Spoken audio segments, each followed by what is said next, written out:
Okay, family, come into the room. Come into the room.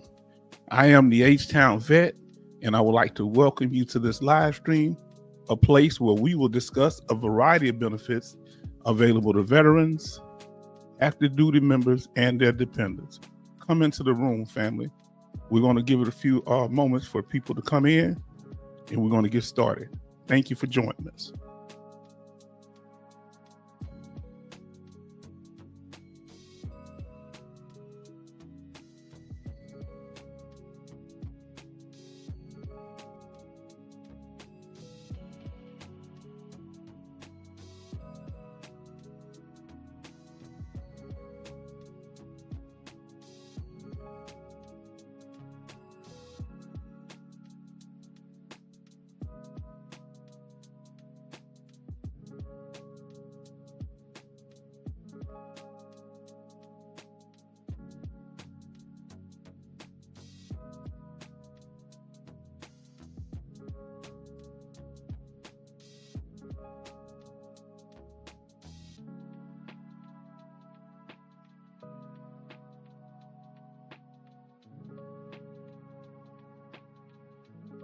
I see that the family is starting to show up.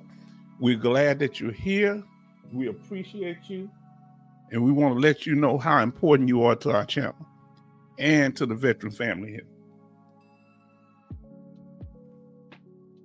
Come on in, family. We fixed a few bugs and problems that we talked about on the last broadcast. When you come in here, let us know that you are here. Now, if you're new to the channel, you're going to have to be subscribed for at least 5 days for this time. So we're trying to do different things to deal with the trolls who subscribe, unsubscribe, come in, cutting up, then leave. Well, they're going to have to be subscribed for a certain amount of time. Let us know that you're here, family. Come on into the room. What's been going on with you? How is the temperature where you at? Right now in here in the Richmond area, a suburb of Houston, it is 83 degrees. Let us know. Now, he said, Brother Charleston says, hi, H-Town, good 5. Day is cold. Okay. It's cool, not cold, but cool. All right. Come on in, family, because we're going to talk about some things and we're going to get some things straight, too, because I want to clarify some things with my family, letting you know how important you are here and what you mean to us. You hear me? Come on and let us know.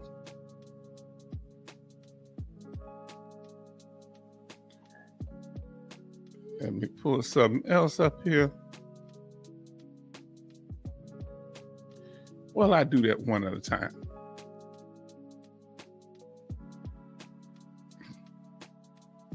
Now, family, we want to come in here and talk. Our brother Charleston says that it is 69 degrees and sunny here in Pennsylvania. Well, that's good to hear, my brother. That's good to hear. I had a few things that we want to clarify. Give me a moment.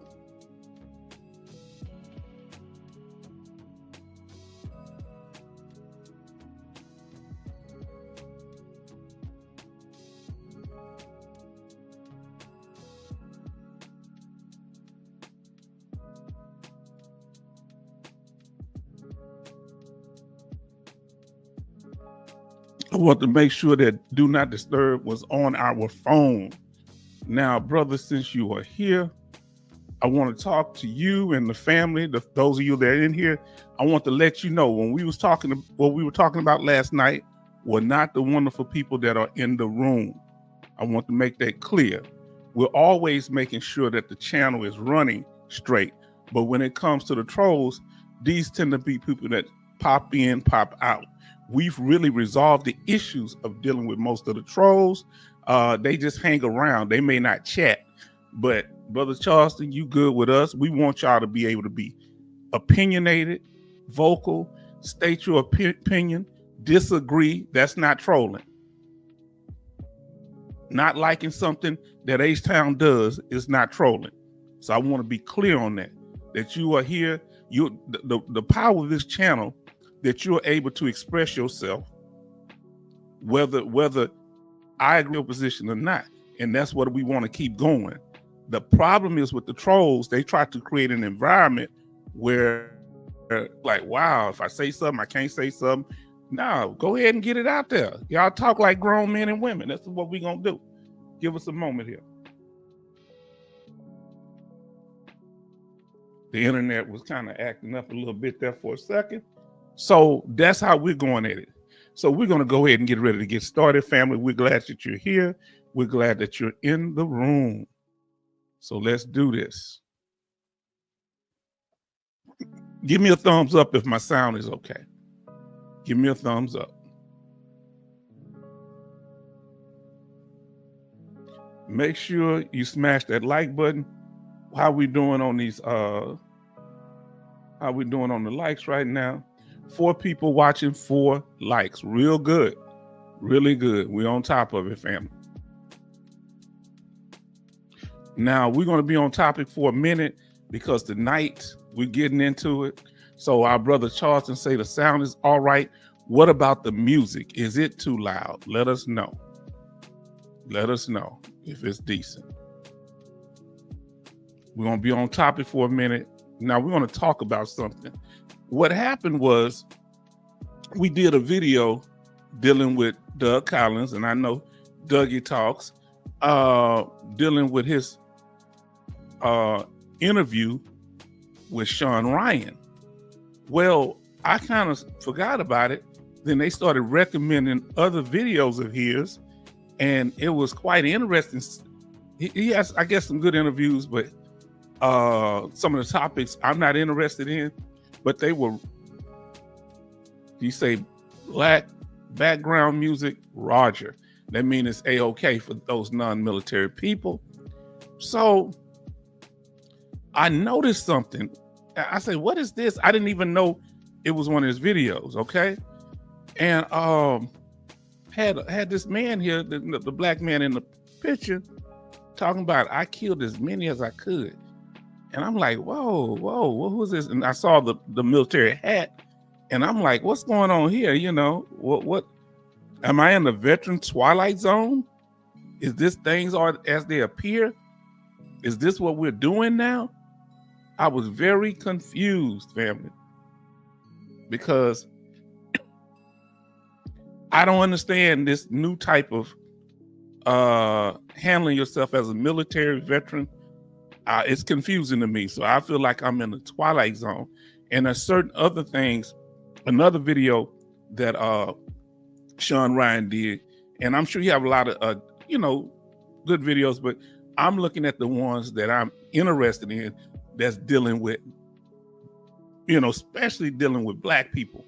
The way he present them, I find quite interesting. So that's what I want to cover here today. All right, we're going to talk about it. Now, have y'all noticed anything strange as far as being a veteran, the way things are going now?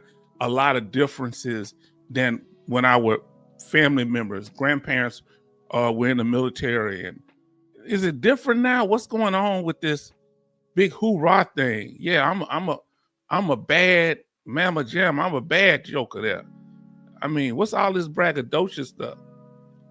Oh, my brother, he said it. He said, H-Town, that kill count position upsets me also.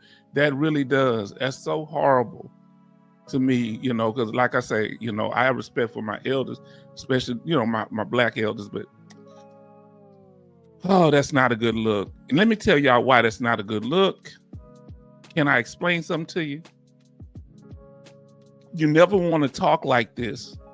And he shouldn't have, this is something he need to be cautious putting on his platform, Shawn Ryan, and the individual here that's doing it. He need to be cautious, because what if a veteran, let me come on the full screen for a second. What if somebody in the military become a prisoner of war and they've watched this video? This is not good. We got to go by the Geneva Convention, and this is important. We're not just out there just straight up mercenaries. Or we have rules that we go by, and when there are prisoners of war, we have to treat them as prisoners of war.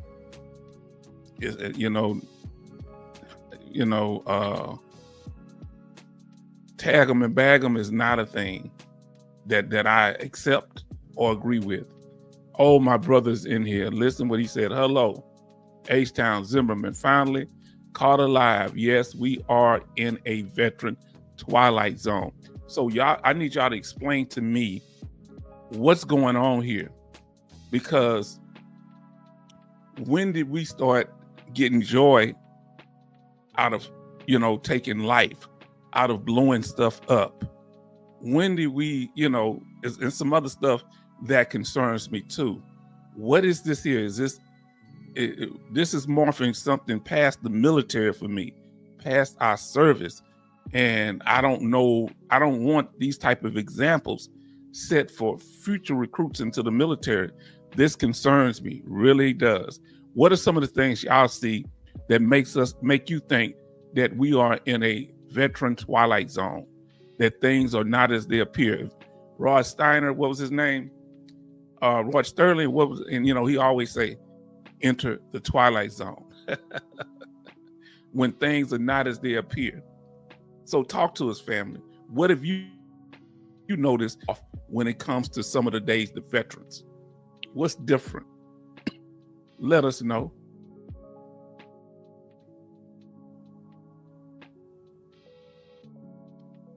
Now let us continue, family. And everybody, yeah, brother, come back. Glad you're here. Look. Hi, group, and welcome. Oh boy, y'all in here. Yes, indeed, family. And this is the next day. This is an off day, but I had to cover this because it concerned me. It concerned me a lot. Now, remember what I was telling you about disarming, okay? By disarming people. There are 3 techniques that they use when people are trying to get you. The first thing they would do is disarm you. One of the worst things the enemy soldier could do is wear our uniform. That is considered one of the greatest offenses, because you got me thinking that you're friendly, but in actuality you're not. That's not. Oh yeah. High grouping. Well, okay, I heard that before. Yes, indeed. High grouping is a German for division. Okay, it's German for division. Yes, indeed. Yes, indeed. Okay, I'm learning something. Now listen what our brother says. He says, "There's no joy taking lives. This I believe is not something anyone should ever talk about with arrogance or pride. No, this is not a good thing. I've served, somebody would say, well, you didn't do what I did. Well, I was a veteran and I was in situations, but I had empathy for people, and things happened. Yeah, things happened. No, I'm not saying things didn't happen. And then Combat TV says, Combat says, thank you, Zimmerman. So first thing people do is try to disarm you. They try to relate to you. And from my experience of being a black man in the country, I can give you a firm example, and I'm going to show you some things. First, people, notice, even if they're dating the opposite sex, people try to soften you up. They try to soften you up. Why they try to soften you up? We're going to let you know that. These are strategies, okay? They try to soften you up. First thing they do to disarm you is soften you up. They get up in your ear. They saying things. People like to use the easiest way for somebody to disarm you is verbally. They don't have to show no energy, really no body physical. They don't have to attack you. They could try to control you verbally, right? Before the drill sergeants had us do anything, the first thing they made sure we were able to do was follow orders. Am I lying? Somebody please tell me, regardless of your branch, the first thing you had to be able to do was follow orders. Is this true? Combat said, yes, Charleston. Just my last name, LOL. Okay. Now, so this is one of the big ways people try to get you to be disarmed, by verbally saying things to you.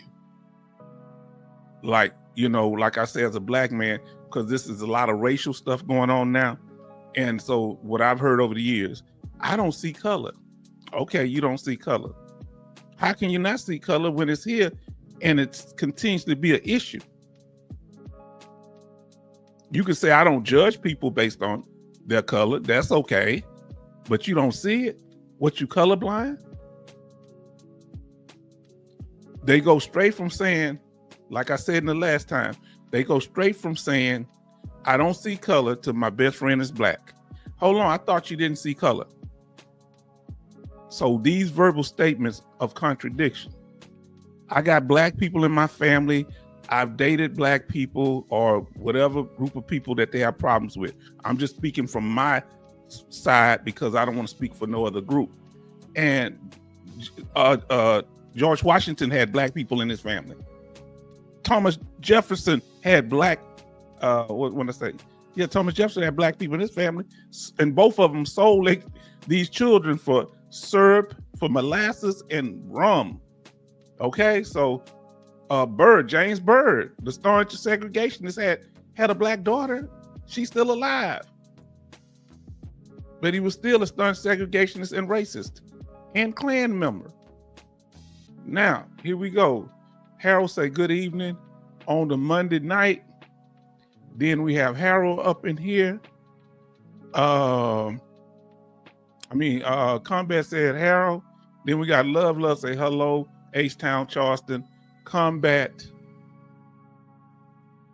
And Grouping. Who's Grouping? And that? Oh, that's his name. That's his name. Okay. I didn't notice that part. Grouping. Okay, he changed it on there. Added that on there. Division. Harold J, USMC, and Combat say love. Now, family, I want y'all to follow me because I'm going somewhere with this. Family, I ain't sitting over here just, I'm going somewhere with this. Please follow me because I saw something that really caught my attention. And the one trips me out the most. I don't have a racist bone in my body. They just come out the blue talking to me about stuff like this. So at first thing I asked them, what you think about what happened to George Floyd? Oh, he died of fentanyl. Well, what about Ashley Babbitt that got popped by Byrd when she was storming the Capitol? Oh, that's different. Oh, really? You don't think Byrd was defending the Congress? Oh, no. No, that was too much aggression. He should have shot her in the leg. What? Contradiction, right? But I don't have a racist bone in my body. Now, here we go. Charleston say, H-Town veterans, listen more to words we train to. Pay attention. My recruit company commander told us. He yelled at first to make us tune in. So he was making it. You ever notice their volume started to go down once they got you in line? Verbal commands and verbal conditioning. You understand? That's what they did in Nazi Germany. They kept telling the people the same thing, training it into the kids until they start believing it. Charlton say, hi, love. Combat grouping says, agree, Charleston. Yes. Now follow me. People say, I don't have no problem with women. I don't have no problem with tall people. I don't have no problem with Jewish people, but their behavior is saying something different, right? Come on now. Oh, it's all right, you're a Christian. I don't have no problem with you being a Satan worshiper. All type of people say stuff, but their actions say something different. Now, I may not agree with nobody religion, but I'm not gonna bother them if they living cool. They cool. Now, listen. The reason they give you all these verbal commands because they want you to surrender. Okay? They want you to surrender. They want to do it without having to physically attack you. They want you to be complicit in your own subjugation. You understand? So if they can talk you right out of it, they'll do it. Then they'll try to take it by force. Now they'll try to take you, they want you to surrender the weapon because they don't want to, bullies don't like a fight because they might get injured. They just want you to surrender your weapons and what? They want to let down your fortress, the way you protect yourself, your fortification. They want to let all that down. That's why when you start talking to them, they listen to everything you say, looking for a weakness. Oh, why are they doing that? Because they want to make you a soft target. It's easy to take out a soft target. Remember that. This is what's going on here now. And guess what? The whole goal is dominance. Whether they do it by force or in a passive way, they still want to dominate. Why? What they do, what are the techniques? Either they try to take you by dominance or they'll stop progress. They'll interfere with what you're doing. If they can't stop you, they'll slow you down if they can't dominate you. Please follow. Next thing, if they can't disarm you in some type of way, they're going to try to distract you. Now, one of the biggest things that I've always noticed, and y'all may not have ever noticed this, but me growing up in the hood, I was always interested in my community, Black community, how they would go all the way overseas to feed people, but won't do nothing to help the people here. They would starve us out. We couldn't open certain stores. We had to open up our own stores. They wouldn't bring stores to our community. So they would starve us out of resources and different things, but they'll take it all the way to another country, thousands of miles away. And I always found that interesting. And once I became, when I joined the military, I started to realize what was going on. See if you heard this anywhere. So they would go to places that are impoverished, right? They would go to places that they would consider developing countries. They had a reason for doing that. Many of those people are the people that they're letting come over here now. Because with us, we already had, Black people had a history with the dominant society. So they couldn't come that game with us. You ain't gonna come, hey, listen, here's some food. What's the strings attached? We got a history with you. You trying to enslave us again? You trying to undermine us again? So they go to these other countries that they don't have history with people. They hand off some food. They seen as gods. Right?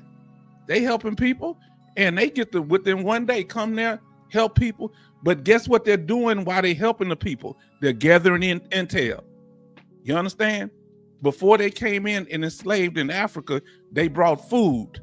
There was a man that stayed there from England, I think it was, for 26 years, studying the differences between the people. And this is what special forces, the CIA, this is what military does. The Arabs did the same thing. They come in and study, they find differences among the people, then they support one side to attack the other side. When they attack the other side, then they take them out because the whole area is weak. Did you hear what I just said? Wow. Am I making this stuff up? Distract with food and kindness, but the whole time they looking for intel. Now, in the hood and the projects, what they've done, they just basically, many of these buildings, it used to be white people living in them. But when Blacks started moving in them, what happened was they took out the resources. They stopped funding the area. You couldn't get a home loan because they redlined us. You understand? So now they look and say, why is it so dilapidated? They know why it's dilapidated. Now look, come back and say, yes, that's true, H-Town. I'm listening. Now, Rose City D says, good evening, H-Town vet. Salute the chat. Yes, indeed. Like I was saying, everybody in here cool. When I'm talking about trolls, I wasn't talking about y'all. Y'all solid. And like I say, if we have disagreements, that's not trolling. That's why we squared away. When y'all talking to each other, I let y'all handle y'all business. I'm talking about people coming in undermining the channel. Y'all know what I mean. Combat said, Rose City. Hello. Hi. Now, so what happened? You got to understand something. They get us in one area. Huh? What's going on now? Well, by putting us in that one area and isolating us, we're confined to that area. It's meant to break us. We're in a confined space. Guess what happens in a confined space? Either people, they break a people, or the people come up with their own ways of doing things. Now, this happened after World War I with the Germans. The reason the Germans had so many inventions after World War I, because they were impoverished, and they had to pay so much debt to France and other countries that they had to come up with ways to better their own country. Okay, now did they take it to a bad place? Yes, but they invented the freeways, the Autobahn, they call it there. They did different inventions because whenever, what they say, necessity is the mother of invention. When you need something, you're going to come up with a solution when you can't do it because you don't have the money to do it. That's where rap music come from. They wanted to tap dance. They wanted to do other things, so they had to make up their own sounds and do it, just with what they had around them. Come on now. Now, listen, say H-Town 100% win hearts and minds started Vietnam. Yes, because, remember what happened like with Vietnam. Now, this is one country, but you say the Northern Vietnamese are bad and the Southern Vietnamese are good. But when Saigon fell, when the Northern Vietnamese took over, the country is doing good today. Yeah, they were communists, but ain't nobody talking about that no more. So what was the big deal? Now, Rose City D says, come back. And Charleston says, Rose City D, brother. Now, they confine you in one area. They limit the resources. That's why a lot of us move. I move out here because when you restrict in one area, the police can just come around and mess with you. Now they got to come to my house individually to mess with me. And I got resources, mindset, and the ability to protect myself. Now, out of this being in this confined space, we develop much of the culture of the United States. Rap music being one of them. I want you to follow this here because this dealing with the distraction. All right, listen, we already talked about how they disarm us. This is how they distract us.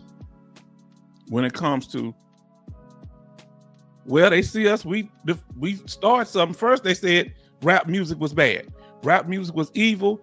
Black music, they called it black music then. Now everybody want to claim it. And so back in the day, there was nobody talking about, nobody ever said anything positive about crack in rap songs. Even when NWA was talking, they was talking about how bad the gangster life was. Go listen to the music. And many of the songs end with stuff happening to people. Right? The first rappers, Run DMC, them, they was just happy rap. They was just talking about positive things. They had a song called Black History and all type of stuff in relationships. But then what happened? I want you to follow me. People started blending in. Now you got people copying our style. Okay, that could be seen as flattering. When people, because our rap culture comes out of rebellion. It comes out of our culture, jazz music, blues music, James Brown in particular. So it didn't come from out the sky. It's a continual building of our culture. So you have people, so they say, well, cool. Some of the white guys want to break dance. Some Hispanic guys want to rap. Okay, cool. Here we go. So they started acting like us. They even started associating themselves with some of our legends like Tupac Shakur. This is a white man with dreadlocks right here. So it's like, wow, okay, everybody enjoying our culture. That means they must think like us. That means they must be cool with us. Not necessarily so. It can mean that, but many times people are gonna go with what's popular. When they get in their 30s and 40s, partner, when they got over the swag phase and it's time to make decisions, everybody go back to what they was taught. Come on now. Brother said it earlier about training. Everybody saying hi to each other. Thank y'all, family. Now, I'm going somewhere with this. Now you got everybody where it used to be negative and they told us it was foolish music, dumb music. They said the same. The people that when they used to have ragtime, the people before them criticized the gospel people, say, oh, that's foolish music. This in the black community. Then when jazz came out, you know what jazz mean, right? You know what jazz mean? They was calling it jackass music. Yeah, they were saying it was something stupid. Then you got the blues come out. They criticized that. Oh, the jazz said, well, it's not as cool, as the jazz. Then we got R&B. Oh, it's watered down. Everybody, the generation before criticized the next generation. And when rap come out, they thought it wouldn't last for long. Huh? Y'all remember that? It was a fad. Now, listen, we got Junior. You say H-Town and Vets, good afternoon over here. And good to have you here, brother. We're talking about distractions. We're talking about people disarming you. You're in the right place at the right time. Junior, Kevin Cobar Sr. was saying hi to everybody. Now I'm going to ask you this here. And if y'all got to comment to me, you see how Junior did it? Put H-Town in there first, and I'll recognize it. All right. Other than that, I'm gonna just click what y'all. Sometimes that y'all saying hello to each other. Now, okay. So people come in and they mimic our style. Now, Junior, you remember the other night when a certain individual come in and you started asking them questions? What? You remember that, brother? And that person was saying some things. You ain't got to talk about it if you don't want to. Just tell me if you remember it. The last time you were here, let me know. Now, this is what people do. They mimic our style. That doesn't mean they respect you or like you. They just doing what's popular. Black people create the new dances, the new styles, what's going on for most of the culture in the United States, especially musically. So people try to relate to us musically as Black people. They try to relate to us. Man, I used to rob and jack people too. I've heard that type of stuff. Well, everybody that lives in a Black neighborhood don't rob and steal. The majority of the people that live in the Black neighborhoods don't rob and steal. So I don't know why people try to connect with us on that. Like, it's on a low vibrational thing. I want you to follow me here. Then I've been to jail and I did this here. Okay, you've been to jail, but all Black people ain't been to jail.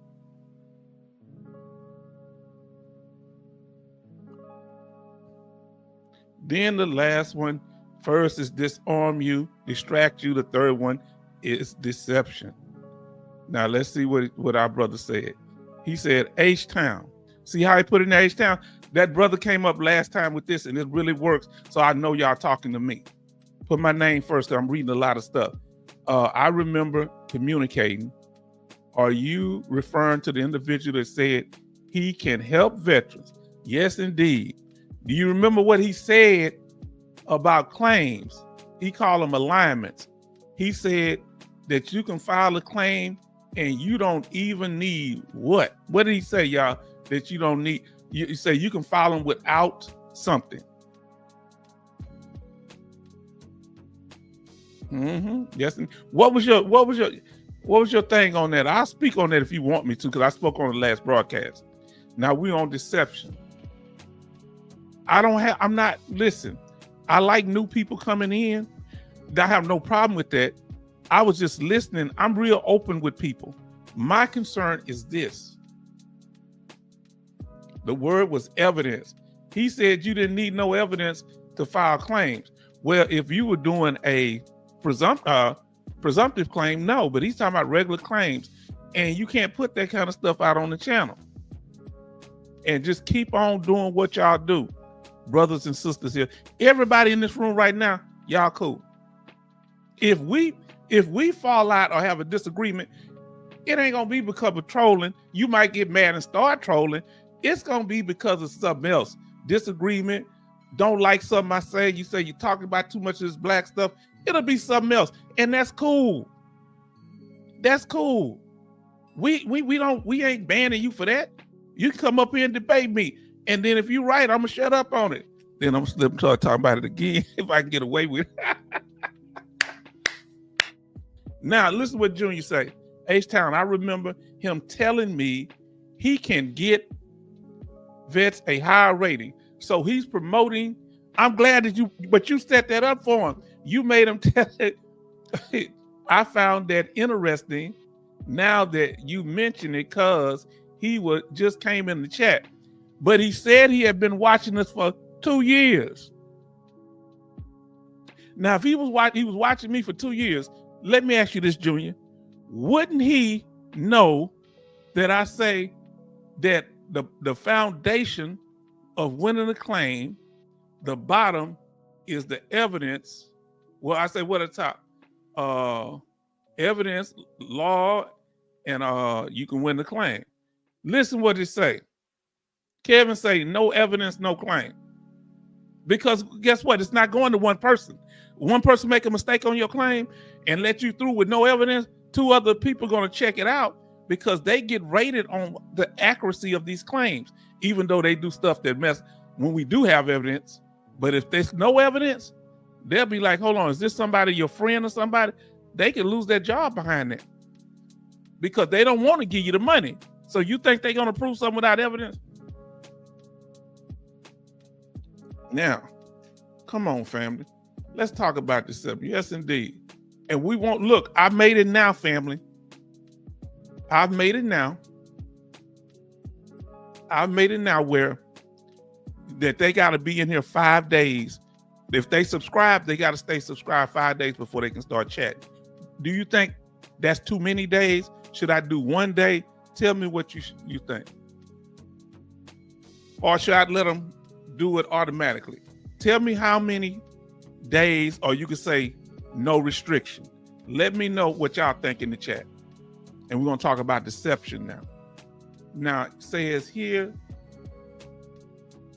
y'all see, y'all talking real talk. See, y'all going to help us keep these trolls out of here. See, I like how y'all put H-Town on there. Thank you so much. Brother Jordan 11 Bravo came up with that. Thank you so much, brother. And I want to give special thanks to Dogface Soldier for always being there. I just thank you, brothers. And Betty Bops, she's going to be our investigator. She's going to be checking them out. Now, listen what Charleston said. She had already checked somebody out last time.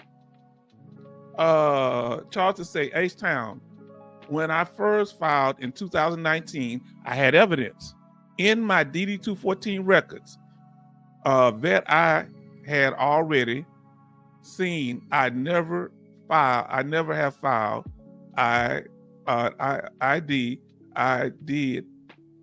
Didn't have paperwork. Okay. You don't file without paperwork. Okay. Now, don't make sense.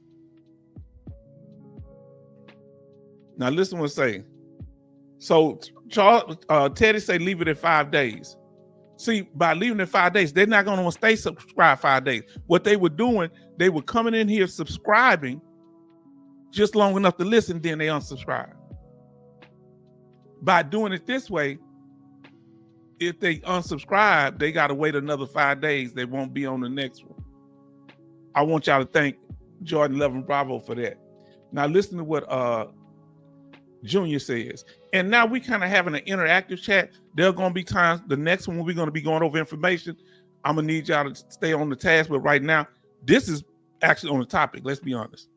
Now, Junior says, H-Town, yeah. Let me see what he said. I do find it strange. He said he had been watching you for 2 years, and out of a sudden, he's going live. LOL. That's what you call suspicious. You know, and you so smooth, and I want you to stay smooth the way you do it, Junior. You just keep doing it. That's why I didn't say nothing to you. You brought it to my attention by the way you was questioning. And I said, what's that? Because I'm had so much on my mind. That's why I need y'all, all y'all.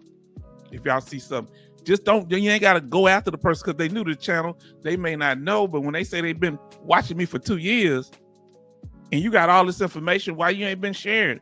If you think we got something valuable, interesting. Some people are shy, you know, I give them the benefit of the doubt. But when you start talking about you don't need no evidence, you're not shy. Now, you say, indeed, brother. Now, I had to do that one because it wouldn't have made sense later on. You know, it's like, where did indeed come from? Combat says, H-Town, honestly, I miss having a sense of community. It can be very isolating at times. Seems like that is part of the Twilight Zone thing going on as well. Yeah, it's like the veteran Twilight Zone. We don't have people that we can connect with. You got veteran channels that don't like veterans or not interested in veterans, that are interested in likes, subscribers, and money. We're in the veteran Twilight Zone, family. I think. Ask the question. I'm gonna ask y'all. Are we in the veteran Twilight Zone where things are not as they appear?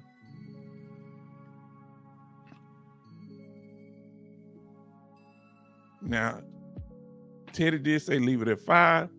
Now, listeners say, question for everyone. Okay, what do it means when the VA question is still processing, waiting for evidence and review? All right, we'll get to that later. Okay, Combat said, yes, absolutely have the evidence. He said, H-Town, you can put pause when people chat. You have to find out how you can do it. No, I can do it right here. I've done it before. But I like when somebody come on, you notice I ain't been saying, hey, agree to the rules. I want to know who I'm dealing with. I want them to feel free to get it on out. Because sooner or later they're gonna show their head. That could have been that expert troll, Mr. Expert. That could have been him. Because the person ain't never come back. I told him come up here, and if I was wrong about what I was saying, I will apologize to him. But I need them to stand on that. And I ain't seen them since. Because you know one thing about that expert troll, his ego gotta come out. He gotta brag about what he can do. It's sad that you gotta change your name to come in here. He really had Veteran Policy Plug come in here and crash out because he helped him with his claim. Now, if you help somebody, why you gotta bring them up here? Because I call this name out. I don't even really call the other person's name out, the main troll, but your pawns, I'm gonna drag them. They look like they gonna look stupid because I helped that man by advertising his insurance business, and he come up here disrespecting my channel. See, we got to leave that example out there. Yeah. Kevin Colbart Sr. says, diagnosis plus symptoms plus nexus plus severe equals claim ching cash dollars. And he said 100% Twilight Zone for combat. And then he's Junior said H-Town. I know who you're talking about, bro. He was as slimy as a snail. Yes, indeed. I'm talking about that expert troll. Yes, indeed. Yeah, I'm talking about he's a claims agent. Didn't never show respect to the veterans. Didn't talk, but to half the people in the chat. He ignored certain people. He never said that he supported veterans. He never said he was for veterans. Listen to what he's saying. He tried to talk down to veterans, but tried to put knowledge in there. You understand? Rub you good on one side and kick you in the behind on the other. Never said he was a veteran, which I don't believe he was, but that's slick. And I think he felt left out because he wasn't one of us. So he had to find a way to, I told you in the last one, dominate us. Saying, I know more about benefits and I can help you with your benefits. You don't have to listen to H-Town. I can help you get the money you want. That's what that insurance sucker fell for. Uh-oh. Give me a second. Give me a second. Okay. All right. Now, see, and this will help you to identify these people in the future. Now, Charles says, H-Town, I figured that I was in the Twilight Zone, 1985. I played that song on car tape by Golden Earrings. Okay, for years. Dun, dun, dun, dun, dun, dun, dun. You might go. Y'all go look at Rod Sterling, and then Forrest Whitaker. He did a modern one back in, I think, the 90s and 2000s. Very good show from the 1960s. And Rod Sterling was a cool dude. He was a writer. He spoke against the discrimination and stuff. He actually had some Twilight Zone, one in particular when Dennis Hopper was young. And he did one on you know, something that people didn't talk about, racism and Nazism in the United States, and they were showing the black-white thing, and then the guy saw an image of Hitler. It was interesting. Rod Sterling was brilliant, and he did ones on monsters and aliens. I loved them. Now, Woody said, how high do you think you can go without a mental health rating? Well, it depends on the severity of your other conditions. How high do you think you can go without a mental health rating? You can go as high as your other physical disabilities allow you. Because some people have TBI and they go with it. There are other issues that you can be rated 100%. Prostate cancer. Now, and that's not a mental health condition. Love Loves H-Town. You're going to have problems with people that come with the territory. It comes with time when you need to move on, check them, and move on. Yes, indeed. Well, I'm just educating y'all. I'm educating y'all so y'all it don't slip up on you. That's all. Now, Love say hello, Teddy. Oh, y'all saying hi. Now listen what brother Rod Sterling was a World War II B-29 crewman in the Pacific. Did not know that. Man. Did not know that. Now, family, I'll let y'all chat with each other. Now, here we go. Let's deal with the deception. We got a few videos. Now, listen, I'm not saying that he's deceptive, but what I'm saying is he comes off, well, some of the videos are questionable to me, some of the things that they say. He did ask some good questions. I haven't watched a lot of his videos, but he talks about, you know, he's a former Navy SEAL, doesn't describe himself as a veteran, CEO of Vigilance Elite. There go Elite. So that's another big word that shows that he's on the top of the game or whatever. Former CI contractor, nothing about veteran. Now I want you to follow us here. And remember the Twilight Zone, because when we were growing up, they wasn't ranking veterans. Veterans were just veterans. We did appreciate people that had served in combat, but it wasn't no, like, I would say maybe sometime black soldiers wasn't recognized. Sometime females wasn't recognized. Yes, this is true. But in our communities, they were recognized and respected. You know, different communities, we respect our family members. Now let's continue.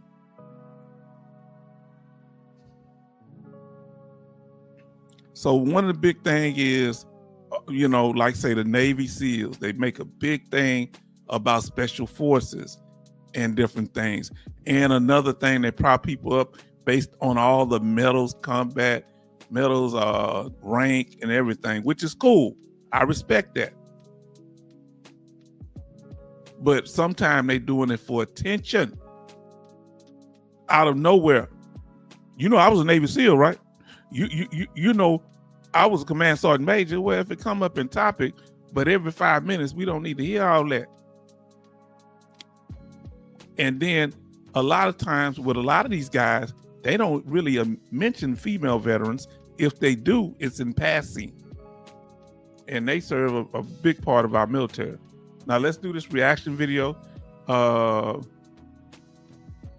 can't watch for so much of the first guy because this is really, I'm gonna let y'all see what y'all think. Okay, family. Whew. Maybe, you know, it's just, I don't know. Maybe I'm just sensitive. There's some rough stuff. So family, if you ain't ready for this here, don't listen because he gets a little graphic. Shawn Ryan interviews a commando from Vietnam, and I want you to hear this. So family, this reaction video. We do 365-degree analysis. We're going to tell you things that other people won't. Sometimes you watch the video, you won't see this here. That's why we here. That's why I come back to the H-Town. So this is the statement. When I saw the thumbnail, it shocked me that I saw a man, in particular a black man, then it showed that he was a veteran and talking about, I killed so many. Now I killed as many as I could. That shocked me. I'm like, what's going on here? First, I was really appalled by that. Okay. We're going to play a little bit fair use. We're going to play part of the video, family. All right. So he's the same person that interviewed Doug Collins, Shawn Ryan. So fair use, family, fair use. He's interviewing this commando from Vietnam. All right, that, you know, served this country honorably, of course. Fair use, fair use. Thank you for that, brother. Say, I appreciate you. Keep me in line. He said, fair H-Town use, fair use. Here we go, family.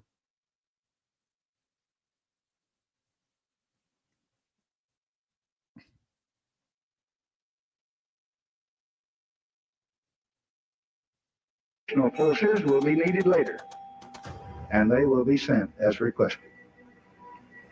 This will make it necessary to increase our active fighting forces by raising the monthly draft call.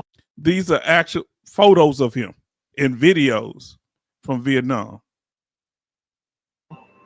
From 17,000 over a period of time, once the communists know, as we know, that a violent solution is impossible. What was the mission? The mission was to go. Okay, now one thing you're gonna notice, he's pretty much the only black guy with all these other guys. So, and this is during the 60s, and you have to be a certain kind of black person to be around a group of them because you got to be willing to put up with little slick statements. You know, you have to be somebody that they see as non-threatening, all in, like joining the police force. You got to be willing to be first with whatever with them. Black second, black doesn't, it's not relevant. Not saying that's a thing, but he was apparently a very skilled soldier. Or Marine, I apologize. Marine. Now listen, he say, listen, have to change my phone. So maybe not responding. Okay. Much love, brothers and sisters. Yeah, peace. Now let's listen to him. Go behind enemy lines and kill those son of a bitches. So I'm looking to see what I can do to get some of these guys out of there. And I run up on some soldiers and I killed the first 3. Shot them with my M16. I've seen a lot of my friends go down the drain over here. All the emotions I had seem to be falling by the wayside because you can hurt for so long. Then you don't seem to hurt anymore. And once you don't hurt anymore, you seem to be just a shell. Human being without what we call a soul. Maybe God will forgive us for what we're doing. Looked over and I saw another NBA looking out that way, and I got him by his mouth, and I ripped him, stuck my knife down in my cartridge belt.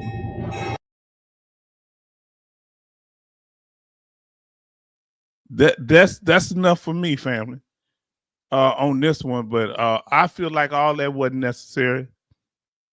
I don't know how y'all feel about that. I don't know this.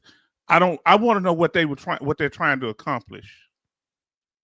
I really have no idea. I'm totally clueless. Or do y'all see something that I don't see? Something? I don't know what to do with that.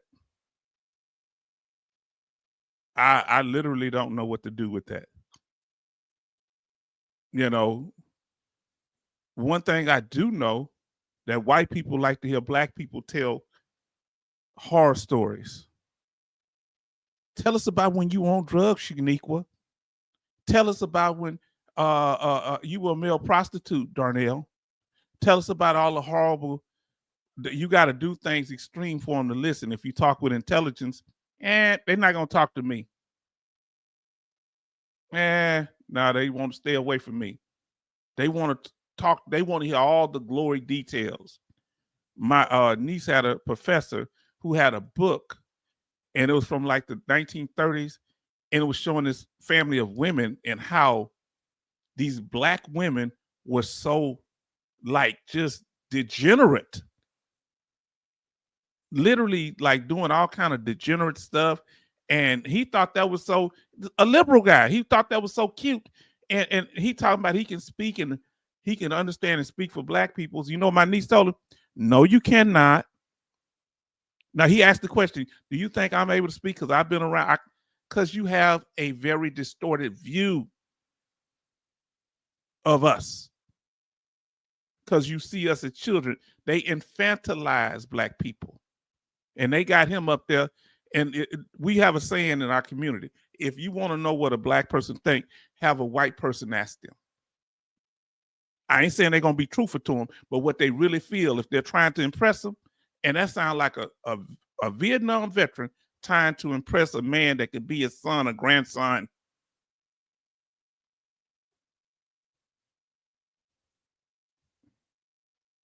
Now, H-Town, it was Shawn Ryan trying to shock and awe for his channel. Of course he was. He was shocking and awe. And I don't like that he used that man like that. You know, he should take some responsibility. But you see all the music, and I'm about to point out a few other things.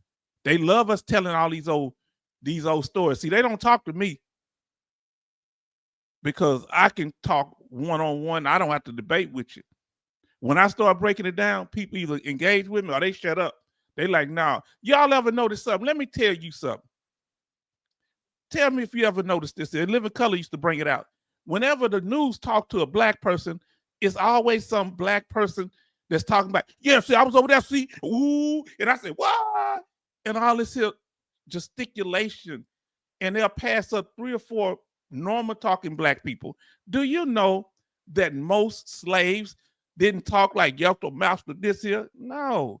You talk to black people, they got recordings of the slaves. They talk like regular people, many of them with Southern accents, but some of them were in the North. Harriet Tubman spoke 3 languages. She spoke Dutch, so she definitely didn't talk about living here down there. Yup. Now, Saru says, I was telling my patient advocate the same thing today. Non-blacks are absolutely fascinated with black people's trauma. Boy, I had put it on a term. Let me see. I got it here. Just what you said. They like to monetize our suffering. They are fascinated with our trauma. Fascinated with black people's trauma. Tell us, Shaniqua, how many baby daddies you got? Oh, they'll give them money. They'll feed them and everything. And, black people ain't got nothing. Many of us, so they like, hey, if they going to feed me or something to do, I'm going to give them a little story to entertain them. Come on now. Now look, Junior say, H-Town, I noticed the white folks do that to minorities a lot. And it's not all. But what I'm saying is this is a big problem that we need to address, the elephant in the room. What's up with that? Well, that's what we call that. That's I can't think of the term for it right now. That's them, they letting you know your status, your place in the hierarchy. So if Jay-Z come out with a new album or Jeezy, hey, Tyrone, tell us about that new Jeezy. Well, you at work, you don't want to talk about no rap. So they trying to insult you, having you talking about rap. They didn't ask none of the other people about that. Why I got to speak for all black people? So what I tell them, if they ever say something to me, I don't even know who's a Jay-Z. Is he some kind of military person or something? Huh? Now, Junior say H-Town. And what they're doing, I can tell you what they're doing. What they're doing is sizing you up to see if you're going to get mad. They want to see if you're going to be a threat. And if you don't go along with it, they're going to see you as a problem. They can't say what they want. That's why they can bring black people from other places, talk all kind of crazy. And you know what a lot of them black people saying from these other countries? Well, they ain't talking about me. They talking about them ends over there. Fool. Literally, I remember a guy I worked with, he said, yeah, the two African guys I work with, we play soccer with, they let us call them monkey. And they ain't got a problem with it. This is what you call a buffer. You understand? You hear what I said? You think I'm making that up? They say, I'm not them. They don't have the history that we have. We have our sellouts in our group. Yes, we do. But guess what with our sellouts? Once they sell out, they can't never come back around. So they got to hustle other people. Some of the first ones to run out here, and the people starting to drop off now. That's cool. First ones run out when somebody do something to one of us. Some of our sellouts come out. Yeah, they deserved it. That's their cover. And then they say, I didn't say it. The white people say, I didn't say it. You heard what Darnell said. So they got this man speaking all this horrific stuff that they wouldn't speak. This Vietnam veteran, Shawn Ryan, got him speaking it. He asked them questions. They asked him all these questions and told him he could say all this stuff. Huh? And it does something. H-Town, you saying token. Yeah, token. Just a token, that's all. See, when they can't defeat you, they won't ever deal with a person like me. Huh? Because one, I'm not aggressive with nobody, but you ain't nothing, partner. You ain't nothing special. You just got that welfare package. Huh? That's all you got. You told them I got this title. Okay, since you got that title, you get this here. We gonna give you the hookup. Come on, man. Go sit down somewhere. Now let's listen. They like to hear us tell stories. They fascinated by black people telling stories. Now they got this man seen it like a vicious animal. Have y'all ever seen anything like that in your life before? Well, a person describing combat, I cut him right here and here, and I pop two of them over here. This sounds like a screenplay for a bad war movie. Because even in a war movie, they don't do all this extra stuff. Now, Junior says, H-Town, you're right, brother. There's always bad intentions when people start talking slick. There are some good people now on both sides, but with some sellouts on both sides. Now, I want y'all to look at this here. Look at the image when he was with Doug Collins. Do y'all notice how dark it is with the one with the Vietnam veteran that was a commando? You see how dark they got that? But you can see Shawn Ryan's face and Doug Collins' face in the upper left hand corner when they did it. Ain't that interesting? They want the man to look darker, mysterious. The music was all dramatic, huh? But when he talked to Doug Collins, it was a white man honoring another white man, though one of them was former special forces and the other one was a congressman. They found a tie that bind them together. Now he got the black man like he in a cage telling all these horror stories. Come on now. Now, if I'm lying, please tell me, family. If I'm lying or if I'm misconstrued, I want other side. Anybody that want to come up, you won't get banned for speaking what you feel about this. I love debate because I pay attention before I talk. And sometimes I don't know things. Brother Charleston has taught me some things that I didn't know. And Junior, Betty Bops, and I'm like, because I'm learning as I go along. Now, our brother Brother Asu says, and they show benign neglect to people who stand up for themselves. Benign neglect, they just ignore us. All right, they act like that man is the only black veteran there is, and none of us exist. They're not asking women about their military service. He might in some of his other videos, but this is really to the extreme. Even when white guys come up there, I don't think he's talking to them like that. Tell me how you cut them open. I have me and him talk like that. You got to give the most raunchiest story if you want to be on my show. Wow. I never heard of nobody talk like that. That, I ain't gonna say it, but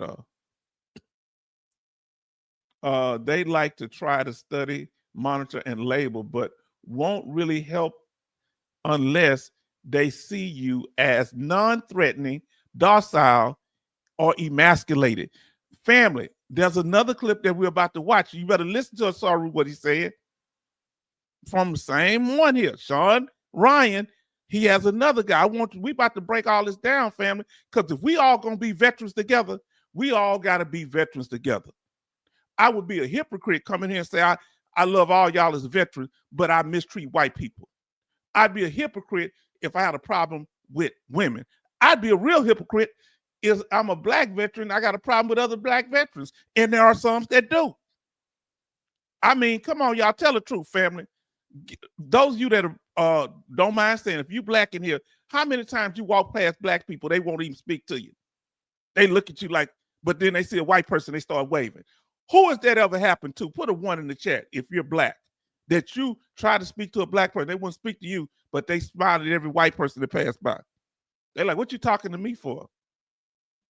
But as soon as they get rustled up by the police, as soon as they get mistreated, as soon as their child get hemmed up, guess what they do? Hey, black power? No, that ain't how we do that over there. We stand up for right. I want justice for everybody. So what do y'all want? We want constructive justice that's fair for everyone. Everyone. Not just black people, all people, all Americans first. Now, I put American citizens first. If y'all have a problem with that, that's on you. American citizens, whether they born here or naturalized, first, and then we can think about helping other people. Now, they say people make me sick, usury people, because it's like exploitive, ain't it? And Junior say, H-Town, the white folks try to make him look like a wild animal, huh? I couldn't even watch the whole video, man. If y'all go, they just made him look like a beast, but he's a proxy. I want you to follow me. He is a proxy. He is a proxy for all black men. So they not going to do nothing to him, but they going to see how vicious these black men are. And that ain't going to take nothing to put a cap in one of us. Now look at what H-Town said. I say, one, I've had black people not want to speak to me because I was black. Like, ugh. And some of them had to come back and speak to me when they realized what my position was. Love said he's seen it. And you might be white and seen it, or Hispanic or something else. Junior said it happened to him, and Rose City D, yes, and it happened to me. Black people disrespecting other black people because they don't see no value. Huh? I remember somebody was saying about Tamron Hall, and she's a reporter. She got the Tamron Hall show. She was in Chicago at one time. A lot of reporters was. And this brother, Superboy, he had a channel. Him and his brother said, hey, that's Tamron. They from Chicago. He's a veteran too. He said, that's Tamron Hall. He looked, and they said, hey, Tamron, nice to meet you. We see you on the morning show. She looked at them like they was trash. And then as soon as some white people walked up to her, they say hi. She said, oh, hey. Huh? That's that old country stuff, because she come from Lux, Texas, up there between San Antonio, right close to San Antonio. And they talk to worship them people. Huh? She saw a family worship them. I heard her talk. I know the type. When they stop qualifying for black men, what they do, they start resenting us. Nah, everybody's supposed to respect each other. Now let's continue, please. Look how dark they got this brother up here. They got this brother dark like at the bottom. You can't even see him. Like a monster is in the back. Come on now, family. Like he gonna come get you. That's the image that they sending. But guess what? Like they said on Scream, the first Scream movie, that's my favorite movie. But wait, there's more. The black man is the villain, but the white man is the white savior, the hero. All right? I'm talking about in this video. I ain't talking about in general life. Follow me, family. Follow me. Now look at this. Memphis. I know it's a little grainy. Memphis. This is another video from Shawn Ryan. Memphis, America's most dangerous zip code. When they say dangerous, that's a substitution for the word black. Okay? When they say ghetto, that's a substitution for black people. When they say woke, that's a substitute for black people. Come on now, we're going to talk about it. Now listen what he said. Now this supposed to be veterans, so they the one bringing racial things into it. I'm cool with it, not talking about it, but I ain't going to let you slide on it. Now listen to what he says here. He says, H-Town, let me get a Dollface greeting coming in. He say, what's going on, fellow vets in H-Town? Love y'all. I'm here ready to go live for a bit. Yes, indeed. We're gonna let you come on in here, man. Okay, let me know how much time you got. And he say here, H-Town. This is Rose City D. I took some shoes back to the store for my wife. I had the receipt and the card she used to buy them. The black manager said my wife had to bring them back. I was like, huh? She said, cuz. Do you understand? I'm telling you. They think other people don't like us. I'm gonna be honest with you. A lot of times white people cool with me. But it's your own people. That's the same true in all other groups. But I don't like people saying the only time I've been mistreated is by black people. I don't like when people say that. But what I'm saying, there's a certain segment that feel that they have to prove their loyalty to the dominant society by resenting us. Now, Love say, I will fight for equal rights and justice for everyone and anyone. That's what I'm talking about. And we're going to get our brother up here and they say hello. He says, people try to scam. I'm like, are you serious? That's what she said, people trying to scam. She said, yes, it's a store policy. My wife called her and said, oh, okay, my policy at the store. Okay, you don't own the shoe store, the store woman. Don't ever go back there. I got disrespected at a restaurant, and it was a black-owned restaurant, and it was horrible. Now, but I got disrespected more at other restaurants, but that one now was real horrible because they were trying to cater to white people. Weird. Meritorious munitions is what? Now, meritorious munitions, what is that? You asking what that is? Now, come on, we're about to watch this video, family, because this stuff is about.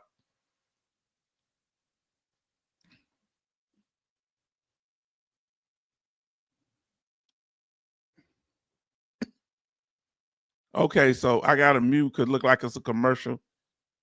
Give me a second. I'm getting the commercial out the way. Then I'm going to pull up the video. Now, I want you to see the imagery. I want you to notice the imagery and what they're saying. He said, H-Town, I agree, brother. You love to put us on, put us of color wrong. I don't know what that means. Tell me what you mean. And now, let's see. Let's pull it up. We got to know when we dealing with people.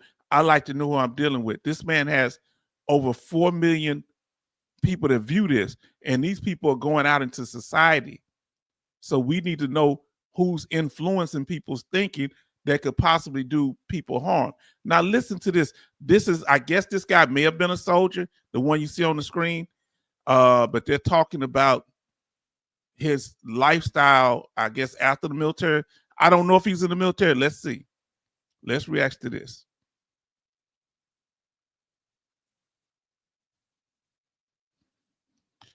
Now, this is a second video. Now, I want you to listen closely. Describes himself as a recovered longtime, a man who describes himself as a recovered longtime crackhead, junkie, alcoholic, now playing a gigantic role in helping other Memphians struggling with addiction. So this is in Memphis, Tennessee. Now we use the term, black people use the term crackhead because we was disgusted by the drug, and we didn't want the people to, we wasn't gonna do no sweet terms like they do with the opioid addiction. Oh, you're opioid. No, we're not gonna arrest you because they arrested all our people that was on crack. They arrested them. Some of them still in jail. But when it came to opioid, because it didn't affect black people like that, and it was white people, they let them, no, we're going to give treatment, not jail. So this man saying he was a crackhead. So he's using black verbiage. But you see a white man walking into a hood neighborhood. Now listen to the things that they say, family. I'm going to break it down to you like nobody can. And you tell me if I'm wrong. That's right. In an astounding about face, a man named Ben Owen, his wife Jess, and their growing Memphis team are using their recoveries and business savvy to help people fight monsters in the Bluff City and beyond. Here go that term again, monsters fight monsters. Who the monsters? Who the monsters in Memphis? It's a lot of black people in Memphis. Who the monster? He said he was a crack addict. Was he a monster when he was a crack addict? Who he trying to fight? And why Shawn Ryan got this guy on here talking about fighting? I know my team's getting ready to go down there and tour that with you. Yeah. I'm going to take them to 1428 Woodward Street, the house that used to be full of bullet holes. There's a woman and her 3 children living in that house that just celebrated Christmas. I had 2 options. So they left the bullet holes in the house. I'm assuming black people used to be there. And so now they moved a white couple in there. So they redeeming. So he gonna tell his crackish tales because they have a name for it in my community.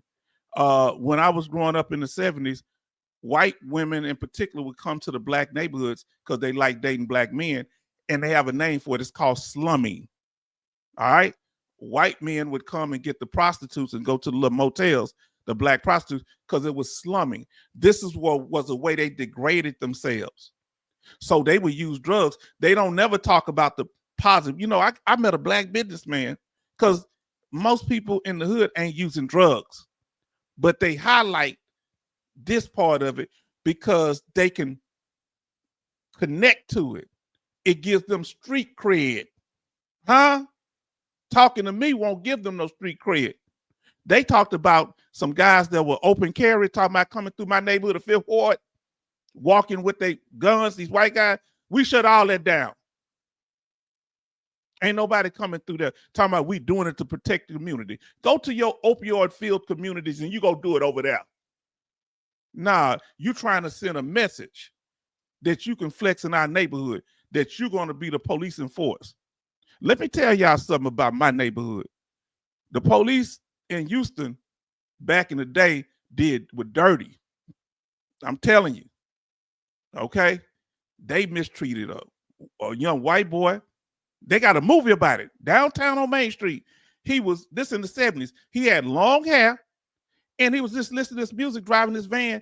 And the police was so mad at him because he had attitude like, what you messing with me for?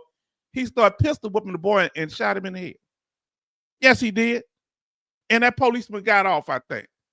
Then there was a Hispanic veteran who, a Mexican veteran. We just say Mexican down here. He's Mexican. And he was a Vietnam veteran, had just came back from Vietnam. I want y'all to follow me on this here. And he went to the club. So the ladies were choosing on him. He knew martial arts. He was very, very handsome man, right? Right?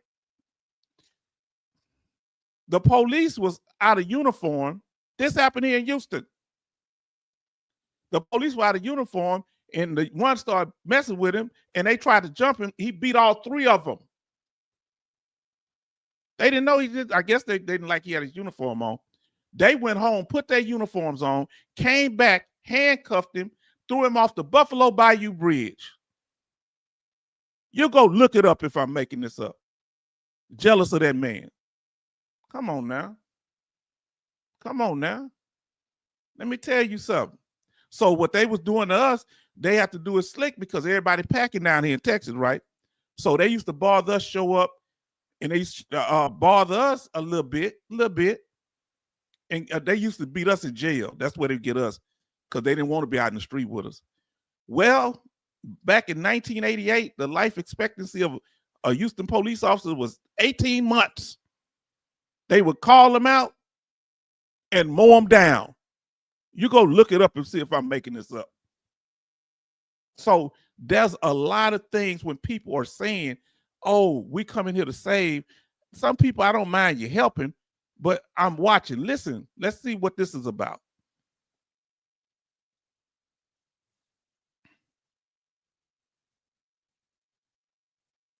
I was going to get sober. I was going to die. And I didn't want to die. And Jess and I used to pray a foxhole prayer multiple times a day. And it went something along the lines of God, get us out of hell together and we'll come back for everybody left behind. This was the house This was where we left that we would pray that prayer in. Surrounded by prostitutes, dope boys, murders. I mean, people would have and I never understood this. We'd have brothers and sisters like sitting here getting high, watching together on the TV. Literally. Number one, that's why I told you when they would bring these white girls to the hood, I told them get away, take them away from us, because they come back and start telling everything, and we don't know if everything that they're saying is true. We don't know if they're exaggerating. What were they doing? Sitting there reading the Bible while everybody else was doing all this weird stuff? They remember what everybody else was doing, but not talking about what they was doing. Come on now. Everybody was prostituting for the dope. She wasn't prostituting for a pipe, or she wouldn't have been in there. We were surrounded by prostitutes while we was praying the what they call it, the foxhole prayer. They was doing more than praying the foxhole prayer, huh? Come out here, man, talking to me like I'm stupid. Come around us and now you talking like we was all horrible. Okay, hold on. Give me a second. But you were just a wonderful person that just happened to be sitting in a crack house with a whole bunch of black people. Apparently, black people ain't that dangerous and mean because they sitting in the house with us. Excuse me? Now listen. Never understood that. The couple has come a long way from their mugshot days. They bottomed out and got clean 5 years ago. The couple kept their prayerful promise and returned to Memphis from Georgia, buying the very crack houses where they did drugs and saw sex trafficking 24/7. What's a trap house? Now listen to what they're saying. They were just spectators. They saw trafficking. They didn't do nothing. They was just there. How they get away with that? Are you out your mind? He said, LOL, the foxhole prayer. It was that between hits. Now, I don't have no problem with people having a drug problem, but don't you sit here and try to denigrate black people and you was just there as an observer. Excuse me? Tell them what you did. Why are you trying to drag other people into it? Them people having to fight with their addiction. Let me tell you something. It ain't about that. You about to see what it's about. It ain't about that. They doing that to disarm you, to distract you. I was a crackhead. I was in the crack house, but I just watched everybody else, and I wasn't really doing nothing but watching them. I wasn't part of the prostitution. I wasn't part of the trafficking. I wasn't a part of. But what were you doing in there? Come on, man. Now listen to what it say. She's talking about total debauchery, but she acts like she wasn't doing nothing. Huh? Fascinating. And this is the stuff that Shawn Ryan puts on his channel for millions of people to see. Never heard of that. And MG Smith say, me neither.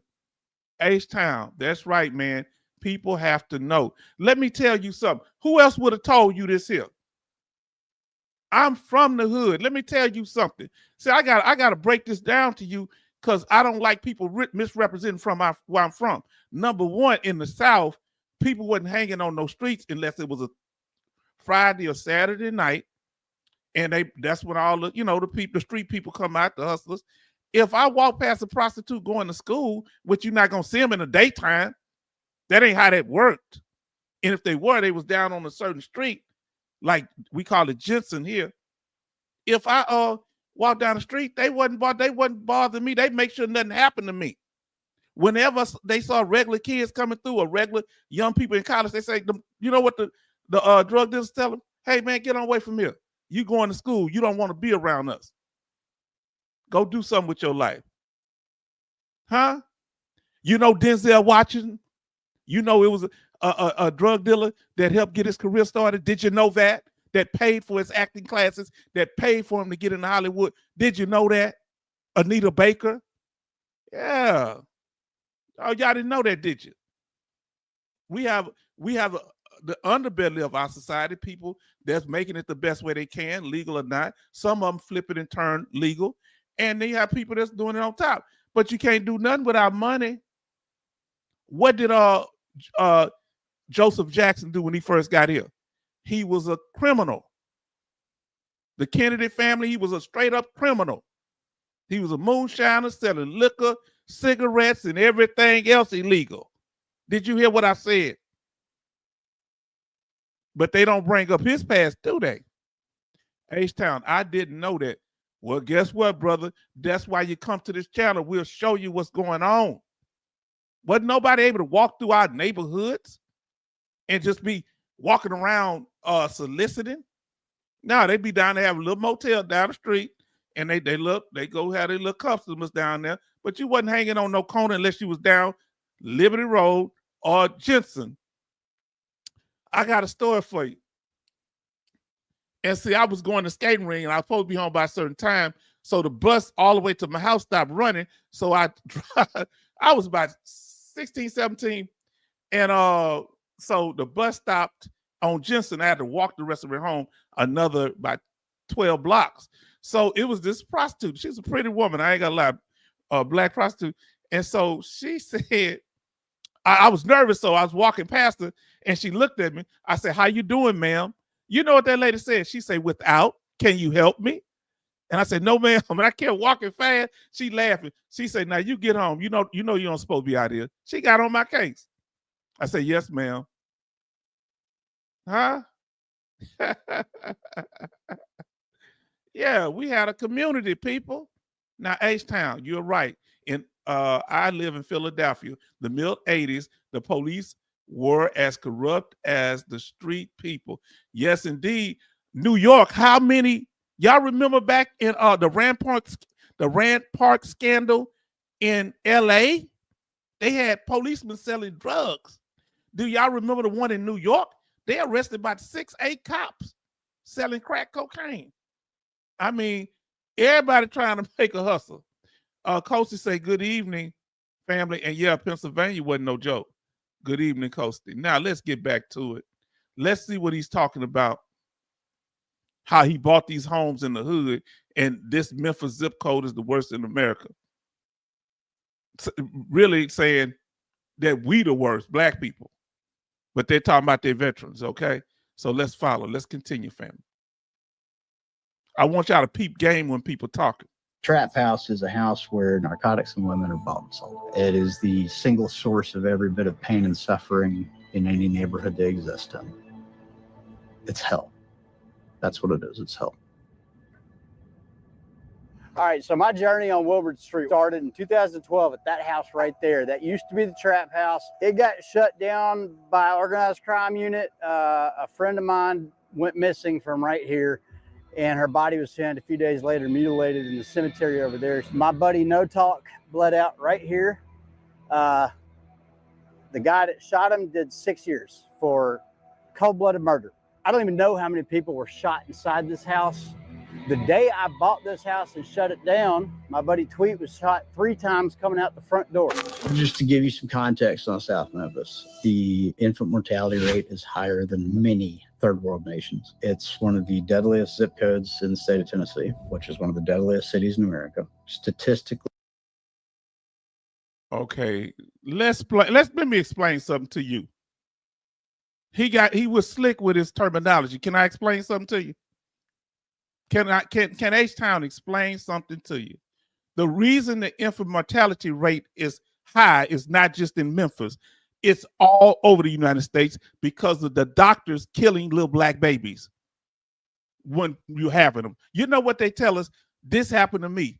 Do you want to check to see if your child has what's they call it stuff? Down syndrome? And you don't have to keep the child and all this here kind of stuff. They told that to about 3 of my friends. No, we wasn't having no crack, baby. We wasn't doing nothing wrong. That doctor was unhappy that I said, I don't want to test for nothing. Whatever the child is, we take. This is the racism that happens in the hospital. 2 years ago, they just, right over here at the hospital, the children's hospital here in Houston, took a little black baby life. They went in for a simple thing. He knew something was wrong. They said, let me have the baby. The doctor looking crazy. Come back. Oh, you got to go. The baby gone. Hold on. This was just the checkup. And no lawyer would take the case. This is all of them getting on code. Huh? Until we started having social media, we didn't know these things because most of our babies used to be born at home. My mama, well, not my mama, right before her, my aunts and uncles were born at the house and by midwives. But we started going into these hospitals, they started practicing with infant mortality, not just infant mortality, the mothers would pass away too. Do you know that Serena Williams almost lost her life in the hospital having her baby? Yeah. So they talking about it's just these people. No. I'm telling you the real thing now. Let's continue. Young men in South Memphis, they're more likely to be dead or incarcerated than they are to have a job or be in school. Jeez. We work with certain law enforcement. That's because it ain't no jobs. Hold on. Now listen what he said. He said he spoke crack. Then I heard somebody just say they work with law enforcement. So now you know who's this and who's that. Now you working for law enforcement. A lot of these special forces work with law enforcement. One guy snitched and told me they be out there helping them with stuff. And hold on, the federal government got people. Yes, indeed. Come on now. Military people working with the police. Yes, indeed. Now listen to what he just said. We work with certain law enforcement agencies in Tennessee who have tons of data on this and are able to back all of this up. But 90+% of the violent crime in Tennessee goes back in one shape, form, or fashion to dope. So now listen. Now he was in the crack house 1 minute. Now he's an informant. I told you they always blow up the spot. The same one, he ain't doing no. Now you see he got that long hillbilly beard now. But guess what? When he's doing that dope, he had a short haircut like black guys. Huh? Now he looking like, he's from the Appalachian Mountains. Come on now. Now he gonna go back into he worked with law enforcement. Come on, family. What do you think drives young men, and let's talk South Memphis in particular, into that life? Why do they have a better opportunity? Glorification. I mean, you see the rap. Do they have a better opportunity? They ain't got no opportunity. That's why they trying to rap. They trying to do other things. But these rap labels are not owned by black people. Why in the world are they not doing something about the labels, letting them do this stuff? Because before we were doing all this here in rap videos, and they still say we was grinding. Only time rap is bad is when black people are rapping.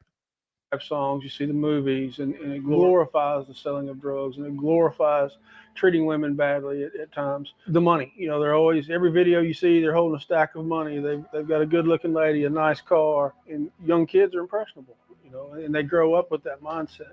We've recovered several dozen women from sex trafficking, prostitution. 2 of them were minors. Started using. Okay, let me deal with that for one. All right, let me deal with that statement. Let me read what he said.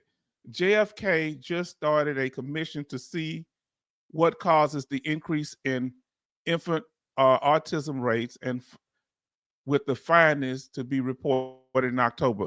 I'd love to see that, because let me say one thing. Let me explain something. I'm from the black community. One, it happens, children being abused or trafficked, but that's not, you can't come into a black neighborhood and say, where the little children at? You'll get beat down and stomped out. People that's doing it somewhere hiding, or their family member doing it to their family member. But you can't walk around talking about you that, because you won't be walking at all. We not reporting. They had kidnapped 2 kids. I forget what city it was. I don't know if it was in Ohio. They told the police these 2 kids, I think, are in that house. And the police wouldn't do nothing about it. So they went in there, got the children out, and burned the house down. Yeah, they did. See, you can go to other countries all over the world and get little kids, ask for them, they pay for them. You can't come to our community. Go try it and see what happened to you. So that's not something that we pride ourselves on. No. And they keep talking about young men. They talking about young black men. Yeah, young white men, they get into rock music. They do all kind of stuff. They do it, but they not worried about them. We're the over-sexualized, over everything, hyped up or whatever. But they want to listen to rap music. Do you know who buy rap music? Look it up. 80% to 90% is bought by white males. So if it's so bad, why they buying it? Black people don't buy rap music like that. Did you know that? So if it's so bad, get the people that's buying it. When I was 12 years old, my life just started getting worse after that. Constantly in and out of jail, getting beat on, domestic violence, pimps. This is where we housed the females who were selling their bodies. They came in 4 or 5 at a time. I prepared them to get out on the street, sell their body. They come back in. I fed them drugs day in and day out. So they gonna go get the older black guy. Let me explain to you. It ain't no, all the crackheads are old. Ain't no young crackheads nowadays. But they want this man. He can talk to him and prep him. Just like they prepped that Vietnam commando. They talk to him smooth to let him come out and say this. And this is to leave an impression on the audience of how horrible black men are. That's all we do in the hood is this. He ain't said nothing positive we did in the hood. Do you realize some of the greatest people come out of the hood? Black and Bro just said, hi, family. I'm going to let it play for a second. Let me clear my throat. Those who would not submit to what I wanted them to do, they got dealt with harshly, very harshly. How do you feel about yourself knowing that's what you used to do to people? We started up a skills training workshop, like a woodworking shop. We're trying to bring opportunity to the hood, to one of the deadliest zip codes in America. What he mean to say one of the blackest zip codes in America. Now, he's talking like he wasn't in the crack house with him. This dude was in the crack house trafficking people just like they were. And he acted like he was somebody different. And like his wife was there as an angel and she wasn't partaking in none of it too.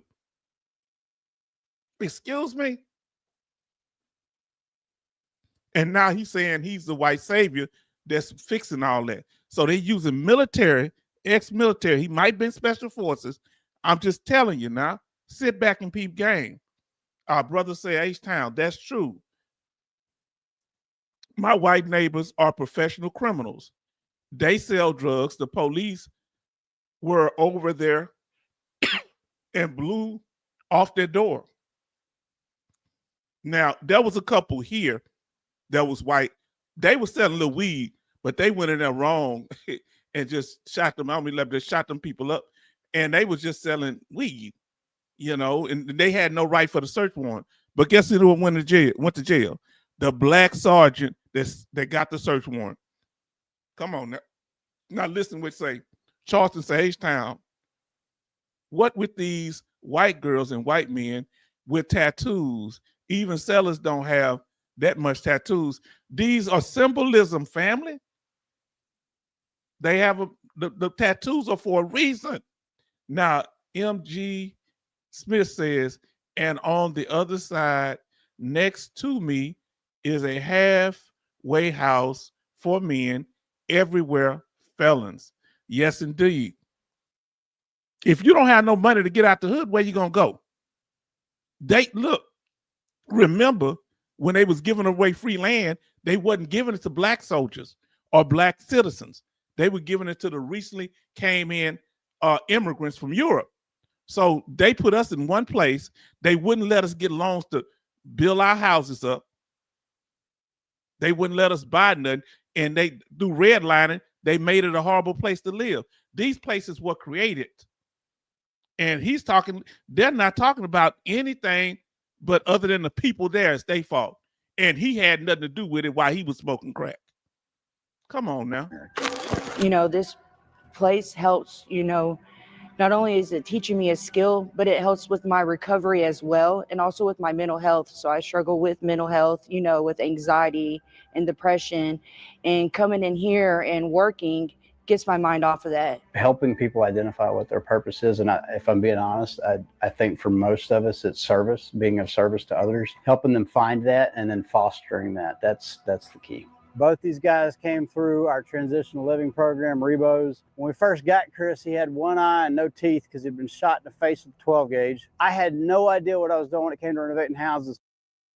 So he's pointing to the black people, but the white people are the ones he's helping.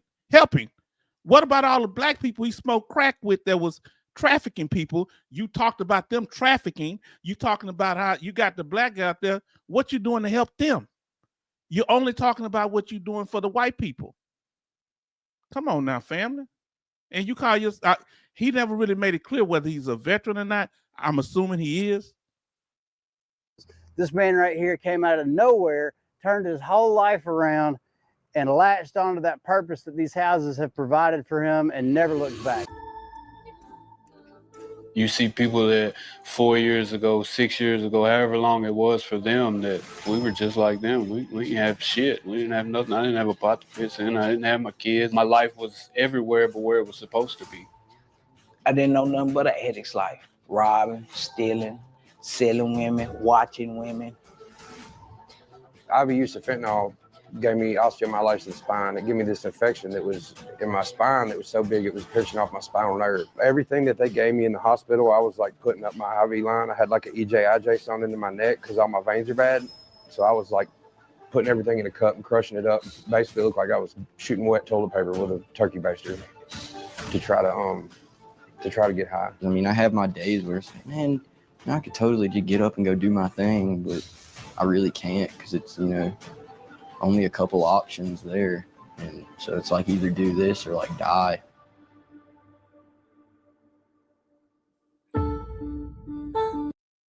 So family, they didn't show the part on this clip, but he showed blacks dancing. I don't know if you saw that. Maybe I wasn't paying attention at the time, but they had black young men rapping, dancing. Oh, they showed it with the guns and stuff. That's their real target because they wasn't doing nothing to help them young black men that are rapping, right? Come on. And if they have a black person, that person has to be totally busted. And they got to confess to all their crimes. You notice over and over, the black people were confessing to their crimes. Did you notice that? Yeah, I sex trafficked people and all this here stuff. About to get caught on RICO charges. Getting in front of these people. They not telling none of their crimes. Did he tell any of his crimes? All he said, I was sitting there, me and my woman, and other people were doing weird things, but not us. Man, if you don't sit down somewhere. Now, let's see. Betty Bob says, H-Town, hope you are having a lovely day. I am, my sister. Charleston says, shipmate, okay. I'm going to let y'all say hi to each other. All right, my sister say we have 15 likes, 14 in here. Coasting. And all I'm saying is, look, I don't misrepresent anybody else's community. Don't try to just misrepresent ours. Let me tell you what I tell some of the and we have issues from time to time with some of our immigrant brothers and sisters, black brothers and sisters, when they come here talking about, look at that, look how bad people are, right?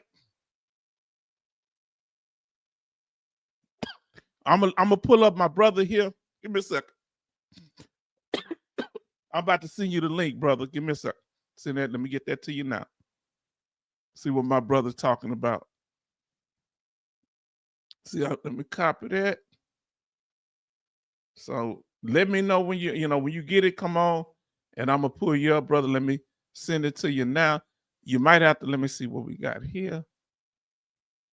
All right, inbox. All right. I'm sending that link to you now, brother.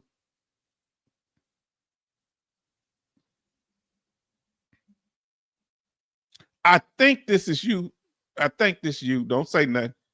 And because I remember you. Nay, hadn't done it in a while. Just sent you that link, my brother. All right. Our brother Dogface want to come up. Now, listen. Let me tell you something, family. I got no problem with people recovering. I got no problem with people, but don't come misrepresent. I hate when they do. Y'all remember that movie Dangerous Minds when Michelle Pfeiffer went to the hood and she all dangerous, this white lady changed it. We got black teachers all in the hood that taught us stuff and they wasn't doing all that old Dangerous Mind stuff. Oh, look at this here. She's taming these Negroes and these Hispanic people.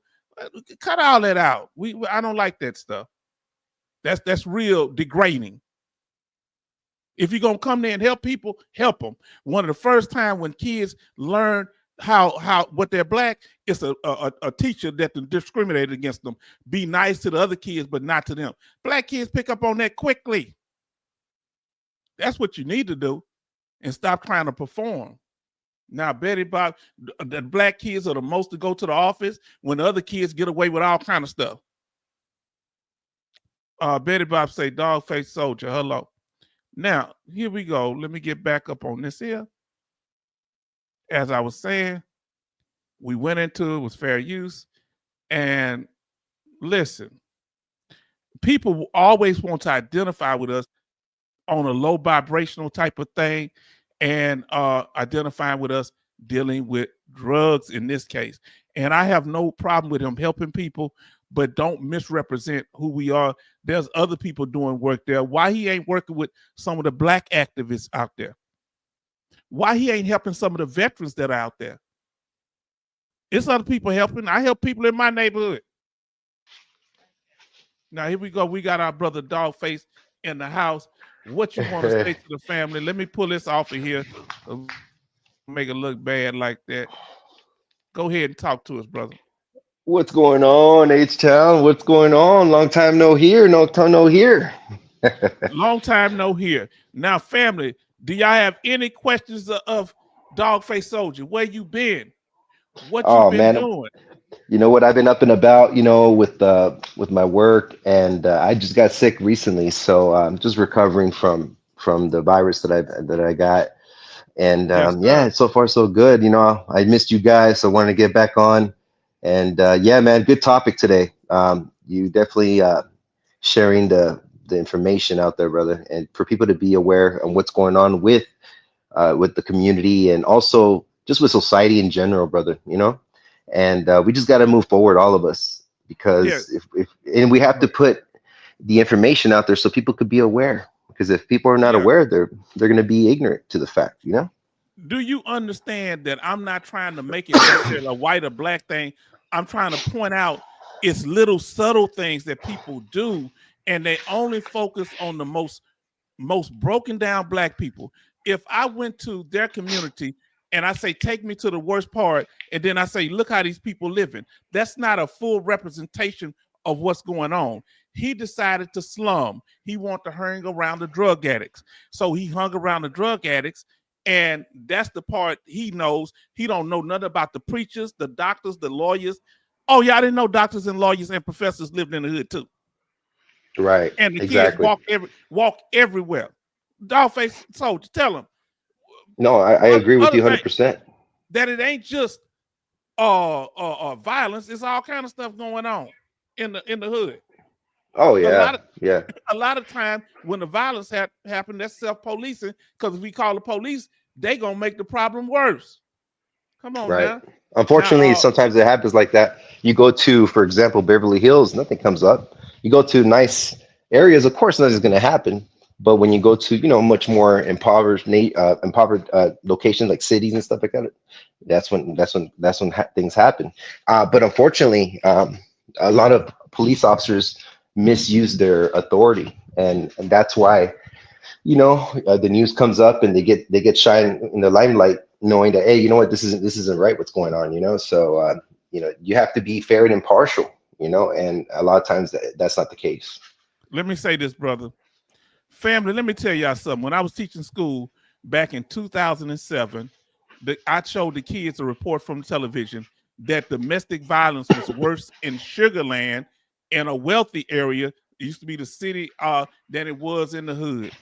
That the domestic violence, the police call, it's just what happens is the police handle them differently many times. And I'm not saying that sometimes the police don't come to the hood and diffuse situations.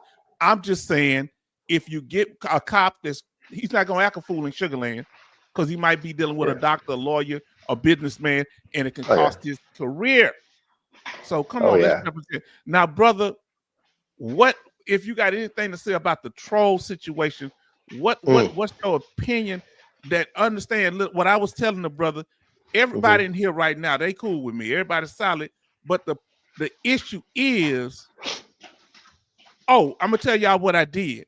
I did what Jordan's 11 Bravo said. I have it where they can't come in, that if they subscribe, they can't do nothing in the chat for 5 days. Do you think that's reasonable? Let me know how y'all feel about that, family. I mean, in my opinion, yeah, it's a good way to go about. I would say, put them on timeout for a little bit, and if they do continue doing it, then you have to do a permanent ban. I mean, there's no way around it. Yeah, well, I'm gonna tell you, I haven't had no problems. You hear me talking about it because when the guy came up, he tried to come slick. They always come with something new, so I had to hear what he was saying, and so I decided to put his comment up and say he can come in and say something. So what I'm doing now, some people would just subscribe long enough to come in the chat, and then when they leave the chat, they unsubscribe. So what I'm saying, I can block them quickly.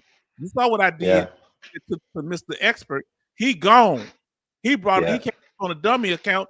I blocked them, so he got the picture. If he come in here, I can kick him in a matter of seconds. You know what, Shawn, I was going to tell you this too. I agree with I don't know if I think it was Junior that mentioned it, that there's still people out there. And I was looking at the numbers that go up and down, and they think they could fool us, man, but we're going to catch those guys. There's people out there, man, that are fakers, I see the views going up and down. I see that they switch on and off. What's up with that? Well, they don't want to give they don't want to give me the watch hours. Right. They don't want to give me the watch hours. They don't want to give me they got to they give me the views, but the watch hour, I got more. Man, y'all know I got over 12,000 watch hours, 12 going on 13,000. I get more watch hours than a lot of people that have bigger channels because y'all stay engaged here. Now let's see what everybody's saying. They saying hello to everybody. I'm seeing what everybody's saying something here. He said, yeah, I think that's reasonable. I'm glad it didn't happen to me though. Nah, people, y'all cool. And I was telling y'all that even if y'all disagree or get into a disagreement with each other, that's no big deal. I don't see most of y'all, anybody really in here right now, doing anything like that. Even if y'all troll, it's because you're mad about something else if you started trolling. Because y'all show, whenever the trolls come, these people have been on point. Now, some of them didn't recognize it until I said it because they was too busy doing it. Now, Betty Bob say, Rose City D. Oh, he asked me how I feeling. They talking to each other, family. Now, let's see what they saying to me. Betty Bob say, H-Town, you should have more watch hours than that. Let me tell y'all what they did. Do you know they unsubscribed me from my own channel? Oh, really? That's crazy. You think I'm playing? I'm unsubscribed, and when I push the subscribe button, they won't let me subscribe. Oh man. To your own channel, huh? Oh my gosh. Hey, you got them serious trolls out there, brother. I tell you. I mean, you mentioned it a lot, man, and I'm glad you reiterated it, but man, dude, like I can't believe these people have no life, man. Like, behind the keyboard, man, they have no life. They're trying to troll you all this time, man. You're trying to move up in life. You're making big things, and I guess they just want to attach themselves to your platform, and So it's very, very sad. Why you think they're so infatuated with the channel? Because my channel, I haven't made 2,000 subscribers yet. I got 1,000.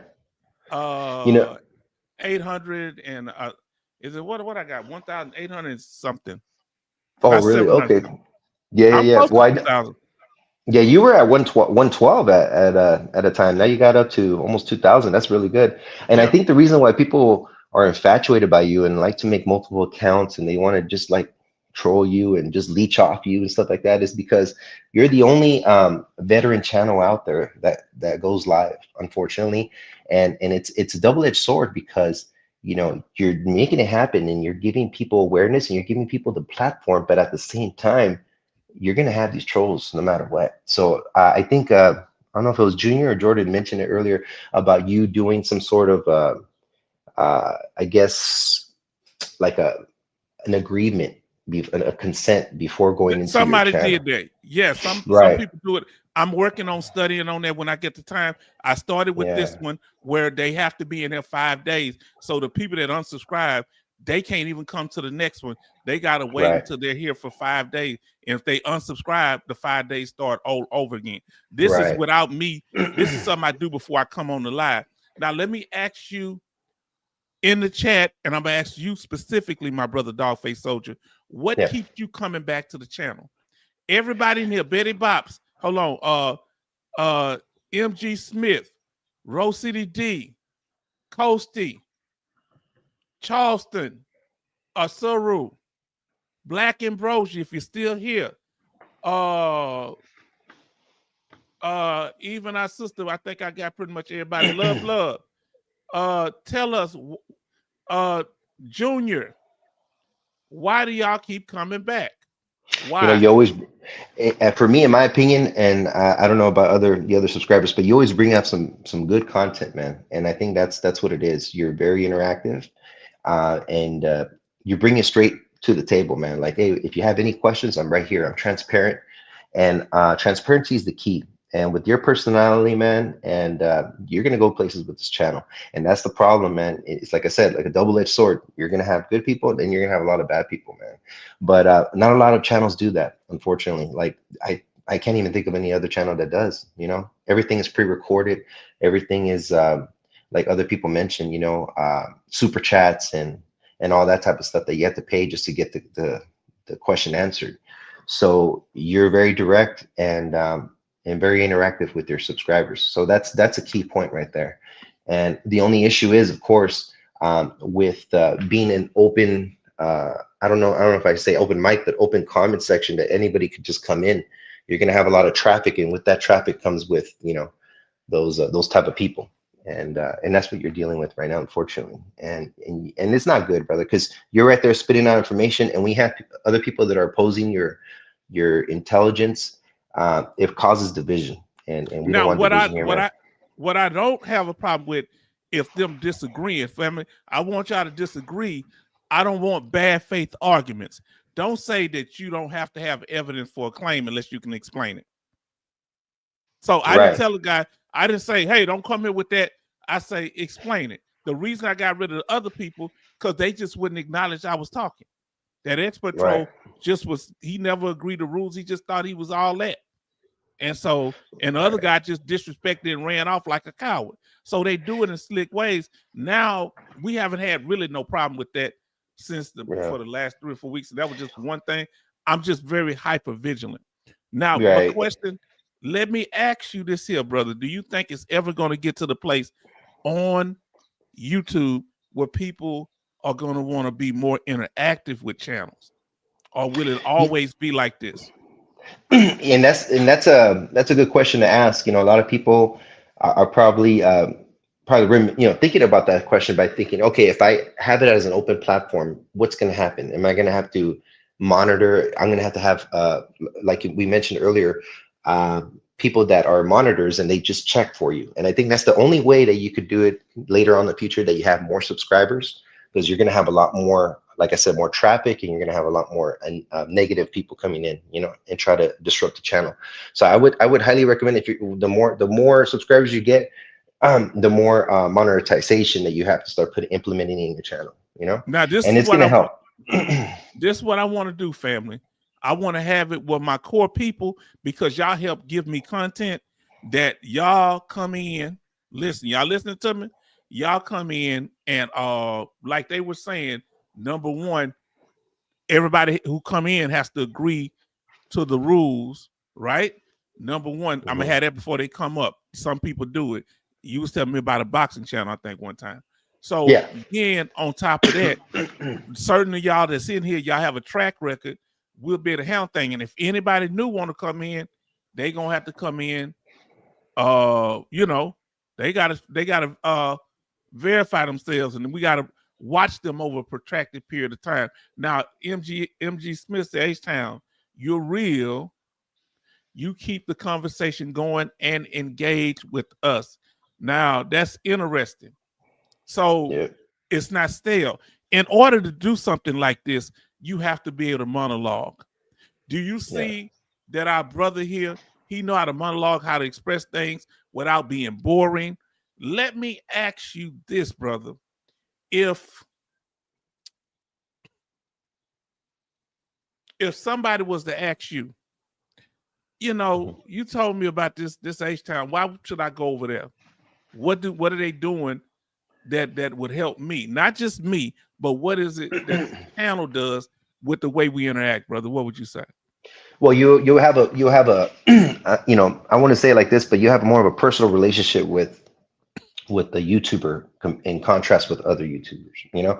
So for example, I just like me reiterating it, like I mentioned before, you know, you could communicate with each other. We could communicate with each other over the phone, like right now, what we're doing, you know, in your YouTube, or we could, if you have the information down in your description on how to reach you outside of the YouTube, you could do that as well. So there's different ways of going about and doing it. And that's a good way of coming about a lot. And then that bridges the link between the subscriber, the one that has questions, and to the YouTuber. In contrast with other people, it's really hard to get a hold of them. And even when you leave comments in the bottom, they never get a hold of you. I've emailed in the past certain people and they don't even get back with you. You know, how many others have gotten back to you? Has there ever been a time that one of the other veteran YouTubers or social media personalities have gotten back to you? No, and that's the problem, you know, and that's the very unfortunate part. And I feel that when money comes into play, and then that's what happens. That's a determining factor whether to get your question answered or not, you know, in my experience. Let me ask the question in the chat. In the chat, have you ever had another content creator respond to your comments without you giving them money? Put a 1 in the chat if you've ever had a content creator respond to your comments without giving you them money. And y'all can chat a little bit in there. Let's see what they're saying here. Betty Bob say, enjoy the content. Hold on, I missed my brother up here. Now, this is an interesting one. The H-Town, the information you bring, and your personality. Brother, I ain't trying to stroke my ego too much. What is it different about my personality? Do any of them have this? I'm the most boring guy. I'm just talking.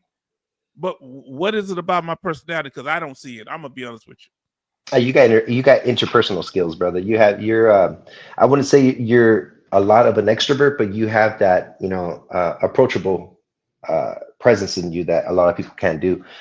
Some people are very intimidated because of the way they approach things on YouTube.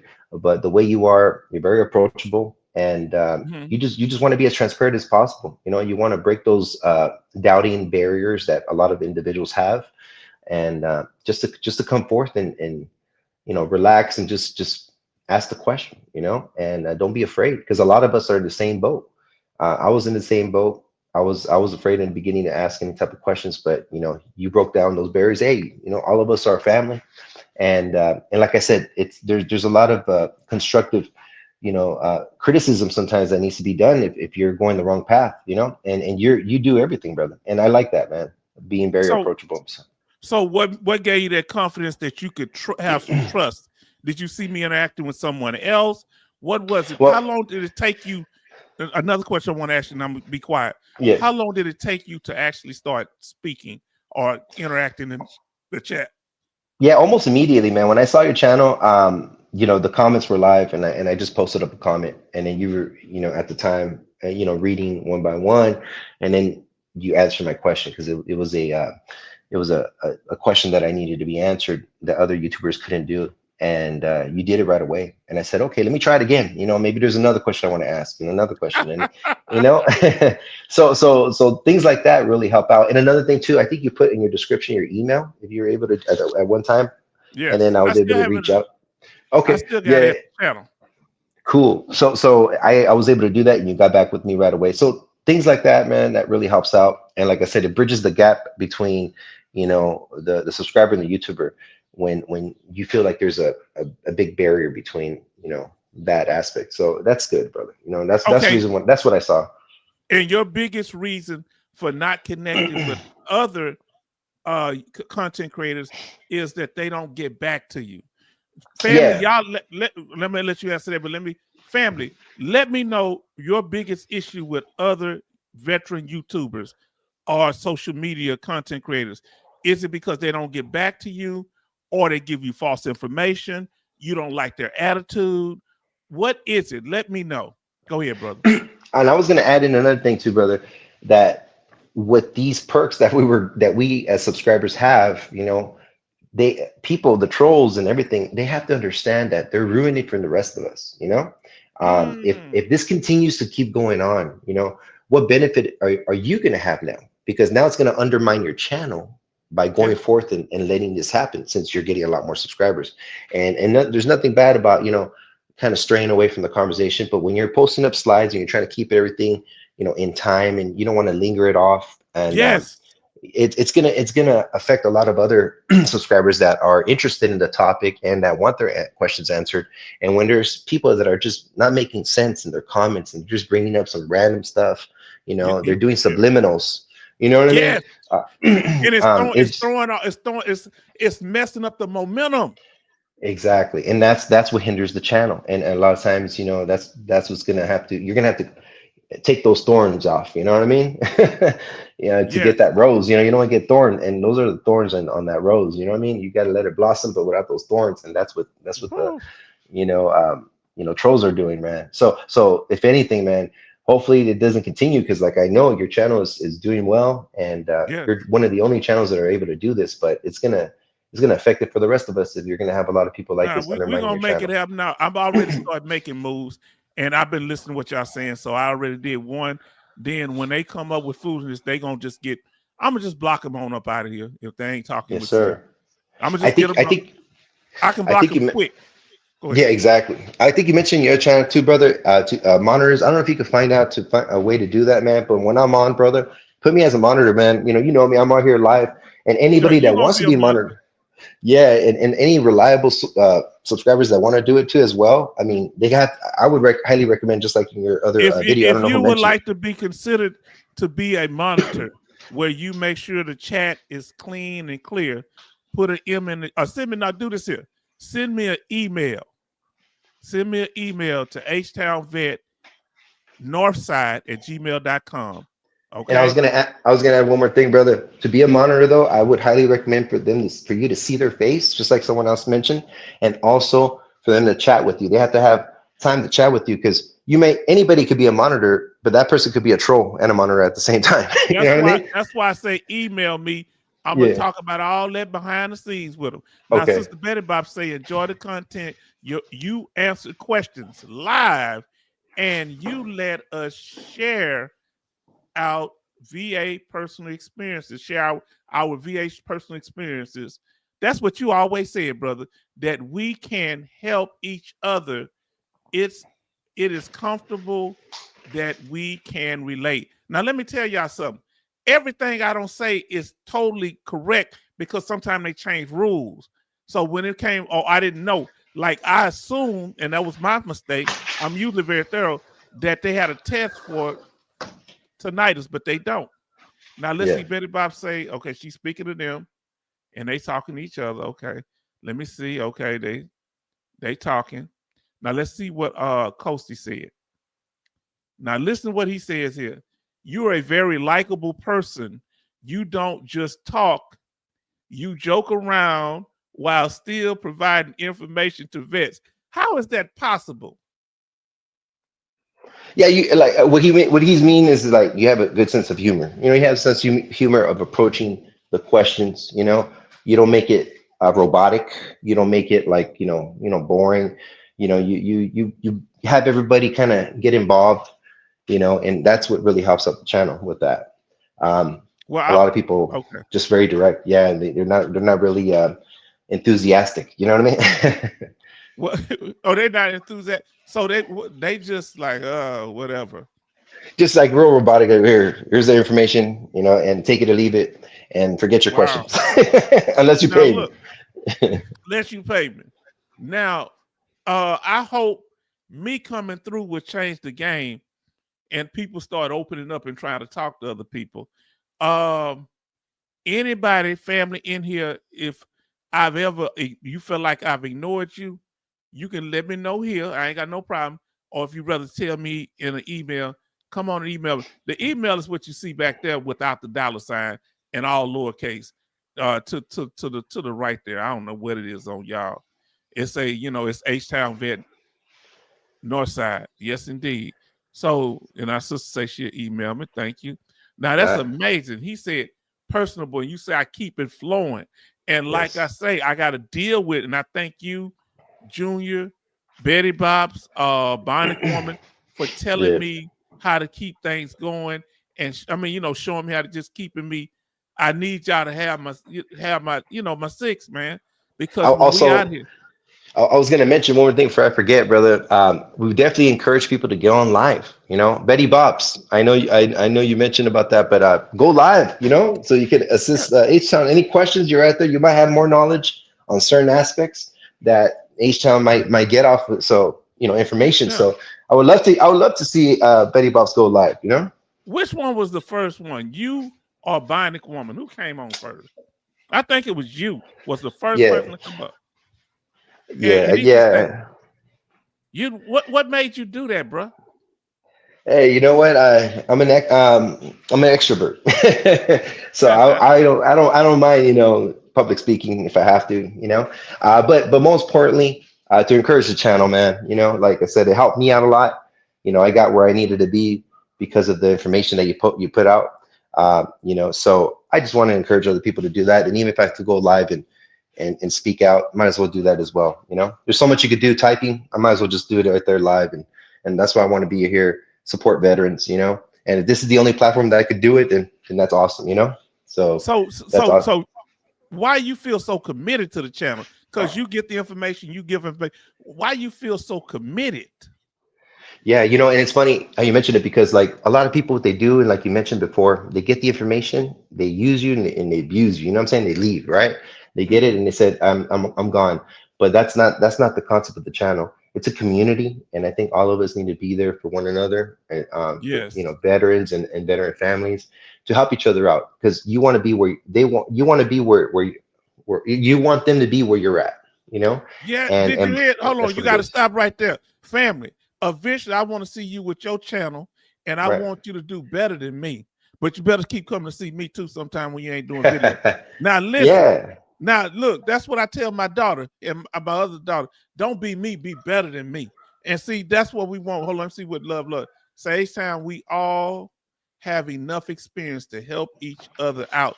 And I think the fact that y'all interact, that kind of squashes some trolls too, because they seem like they stick out like a sore thumb. Now Betty Bob say, "Dog-faced soldier put me on the spot. I'm just a researcher." Well, you're a researcher right now. One day you're gonna be up on that camera. There you go. Exactly. Hey, she's out there wanting to be a monitor. She wants to be involved there like that. Hey, there's no shame. You got to get on and speak your piece, speak your mind. It's always good to hear another person's perspective. I know Major Boomer was here at one time. He's good people. With his daughter. Yeah. Oh no, he just emailed me tonight. Now he did? Okay. So he's taking care of his mother-in-law. She's staying with them. He sends me stuff all the time. They contact me all the time. Him and his daughter sent me stuff too. Yeah, these are people that are committed to the cause. Hold on, what am I missing here? See if anybody asks you any questions. All right, let's see. Love say we can have a lot of experiences with each other. And let me ask you this here. As the channel grow, what's going to be, family, y'all let me know, what's going to be difficult for us to keep this level of unity? Yeah, I mean, in my understanding, when it comes to people growing, is that they get it into their heads, their heads get all big, and I know that's not you, but I'm just kind of giving an example of the people, and they tend to forget about the people that they started with. It's very unfortunate, but I've seen it happen many times, and and you could see it happen in your own personal life. I could imagine, whether when you were in a service or whether you're working, once they get into a certain position, they tend to forget about you. They tend to have that the power trip, and just don't never forget where you come from. Just like you mentioned before, brother, you never forget where you come from over there in H-Town. So just like the channel is, man, it's the same way. This is a community, and just don't forget your roots, and you're gonna go a long ways, brother. So you're gonna see the people that are there with you or not.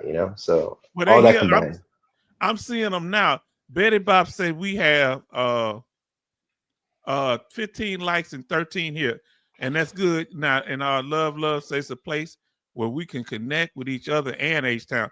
Family, let me tell y'all something. Y'all are the solid ones. I want y'all to understand this here. So y'all gonna be here with me when other people come. Some of them gonna be able to come up from time to time, but y'all locked in. Y'all my family here. So y'all are solid ones. And people, it made it easier when people come in like MGS because he came. I knew what to expect when he came in. When Betty Bob's came in, I knew what to expect. Right? So what we're gonna do with y'all, I want y'all to understand this. With y'all, if we have fallen out of disagreements, y'all gonna get a how can I say? Y'all gonna follow the same rules, but y'all gonna get some deference because of y'all got a track record of working with me.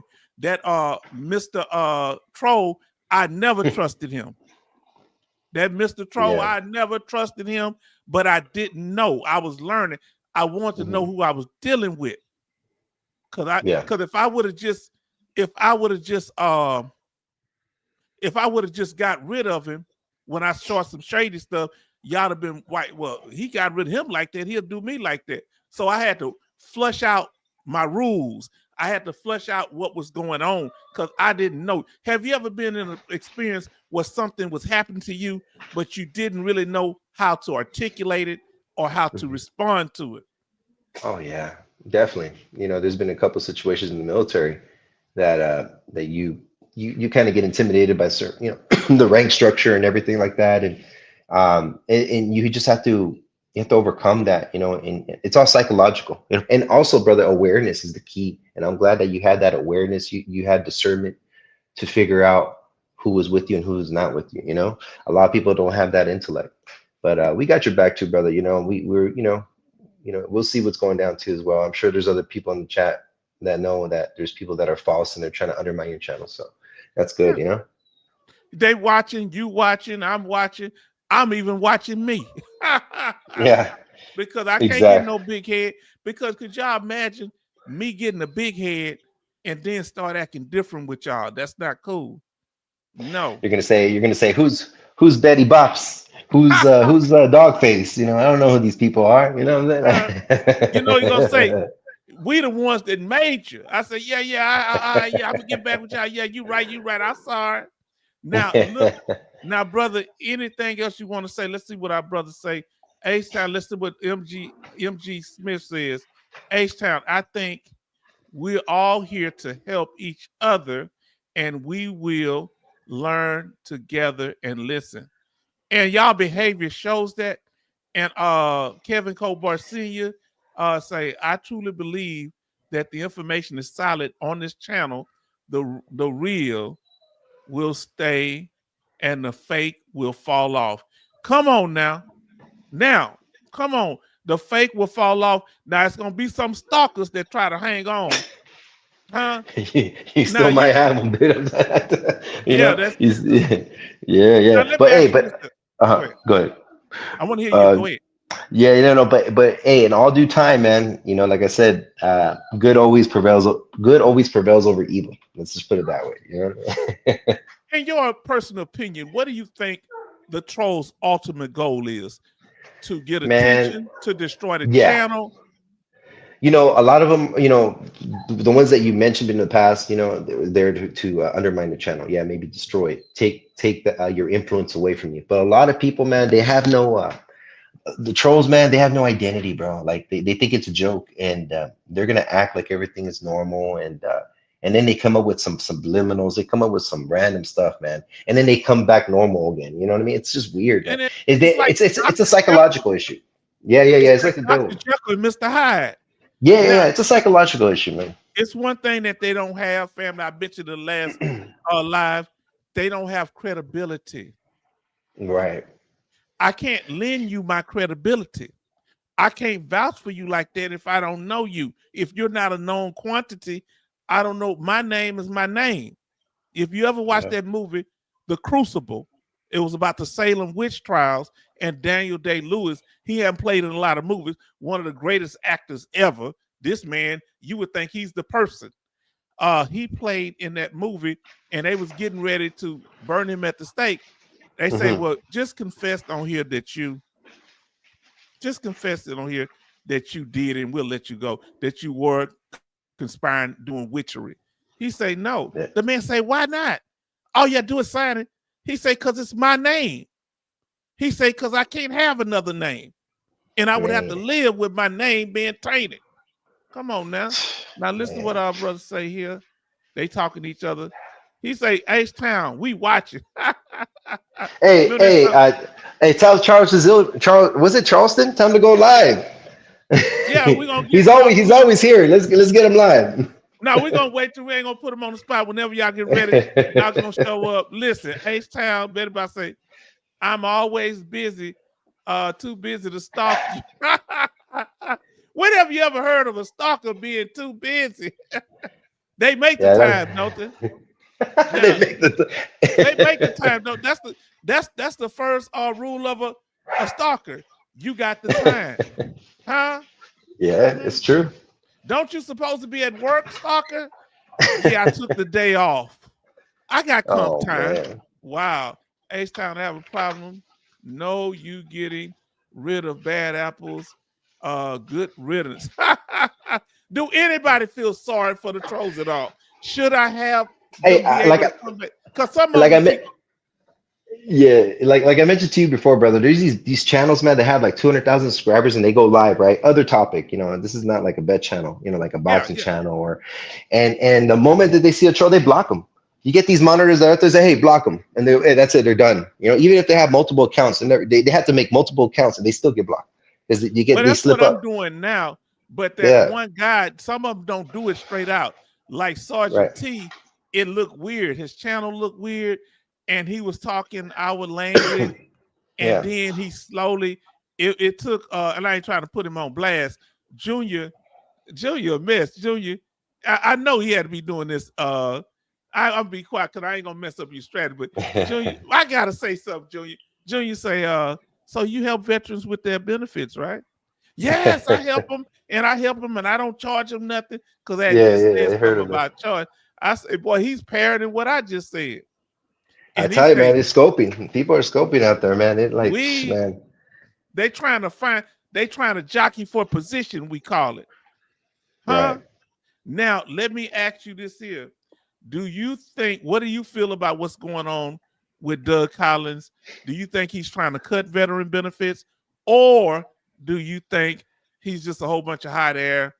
And Man, yeah, the way things are going, this has been going on for quite some time with the VA, man. It seems like they put these puppet representatives in the VA department, and for the most part, man, I mean, they blow a lot of hot air, bro. I mean, they give us a little bit of, they raise, but I haven't seen any hospital near my location, near my, circumference.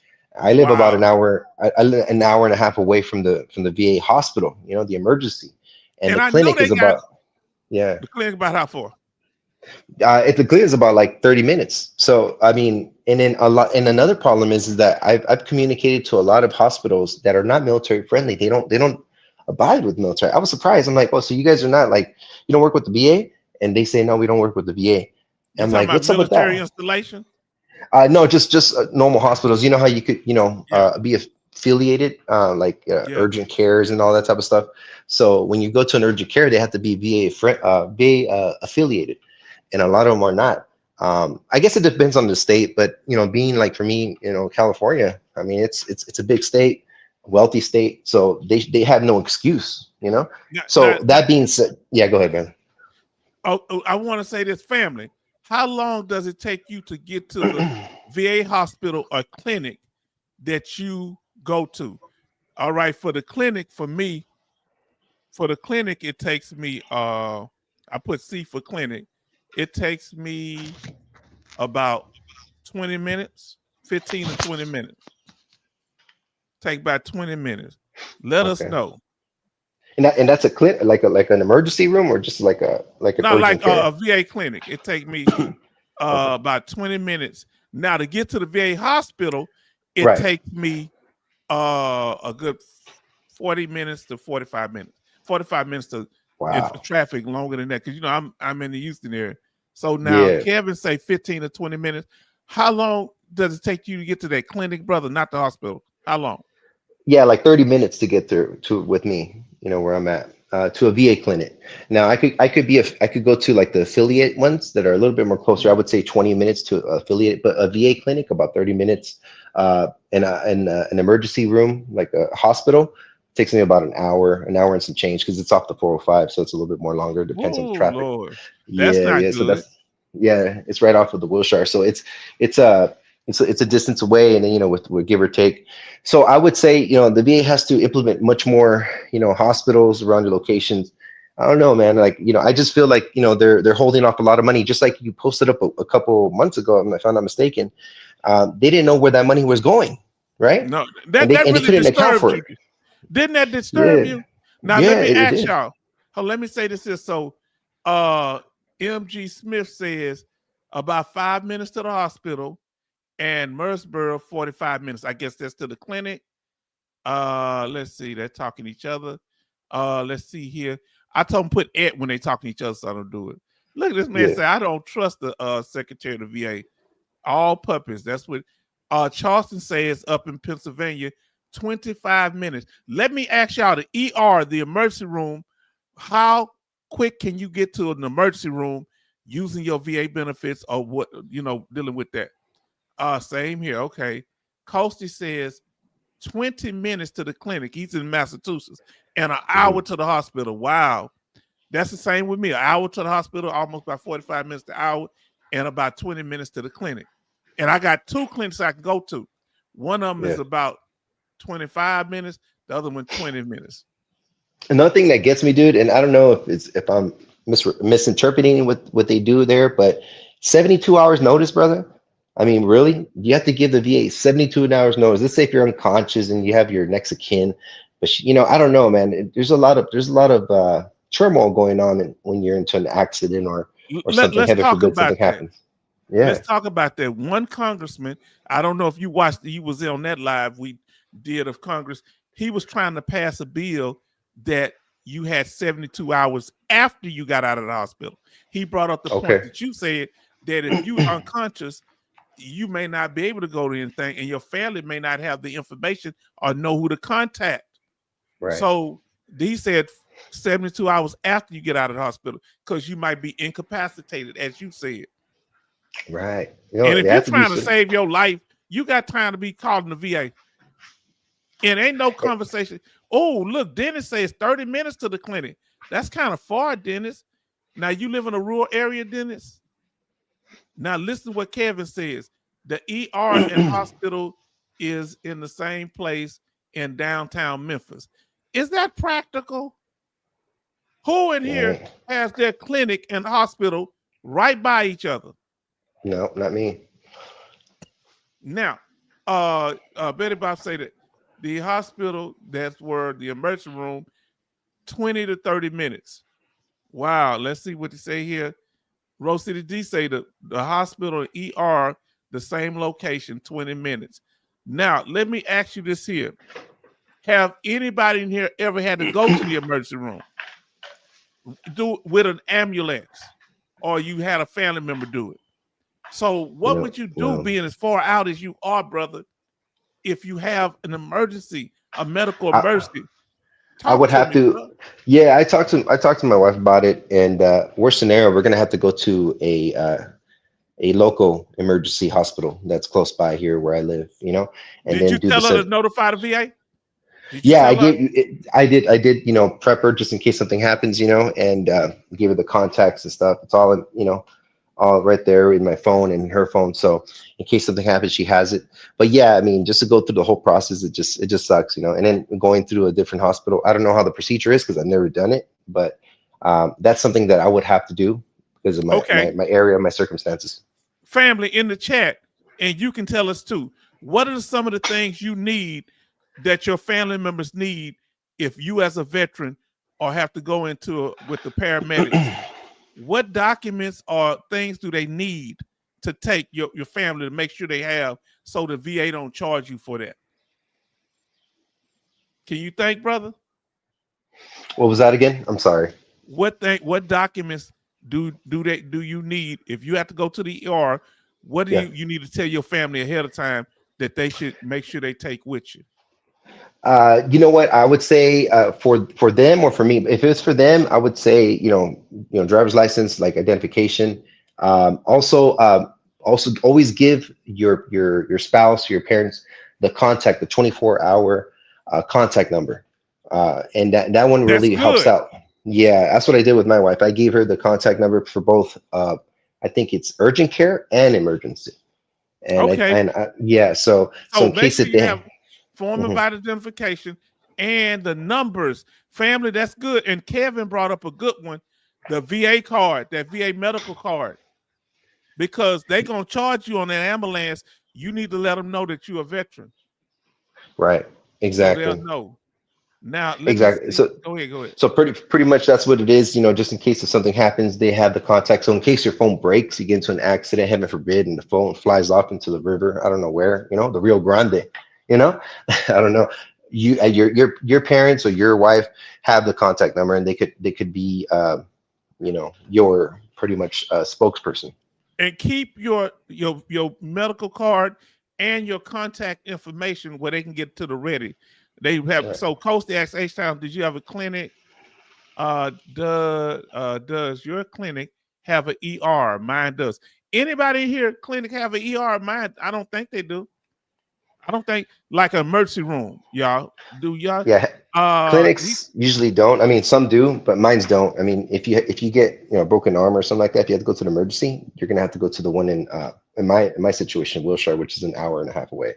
Okay. Unless you could find a local, a community, like an emergency room that's close by. You could use that like one. urgent care, like urgent care. Now Kevin Right. said I drove to the ER. He behaved something else. Kevin say how to contact the VA. So how do you contact the VA, brother? Yeah. Sean, do you have the number by any chance, or would you like me to give it to you off? Because I don't know if we No, can you give can out numbers if here. you got the number, give it out the number for the VA. Oh, okay. I have it in my. Well, I'm talking to you through my phone, so I'm gonna have to log out. I don't know if I'm gonna log out of No. it. Just send it to me. Send it to me, or at the when you get off the live here, you just. All right. He say, "What is the 24-hour number?" There's a 24-hour number. Is that the number you're talking about? Yes. They supposedly that's what they told me, that there's a 24-hour number. There's a number that you could contact them, and that's what they informed me, that they're 24 hours. Now I have two numbers. I have what is it? The emergency contact, and then there's where's the clinic. Yeah, there's two, because let's say if you get like an urgent care, if you go to urgent care, there's a number for that one too, and I didn't know there was two numbers for that. But the emergency number, is the one that you definitely have to call if you break an arm, or and you have to go to you the go through VA seizures. hospital. You got to you got to go to a VA hospital. But if you don't go to a VA hospital, you could use that VA number. Let's say if you go to like a local hospital, emergency room hospital, you could go to the hospital, but when they start billing you, or they're gonna ask you if you have insurance, your wife or even yourself, if you're still conscious, you could give them that number, the emergency number, and they'll call, or you could call.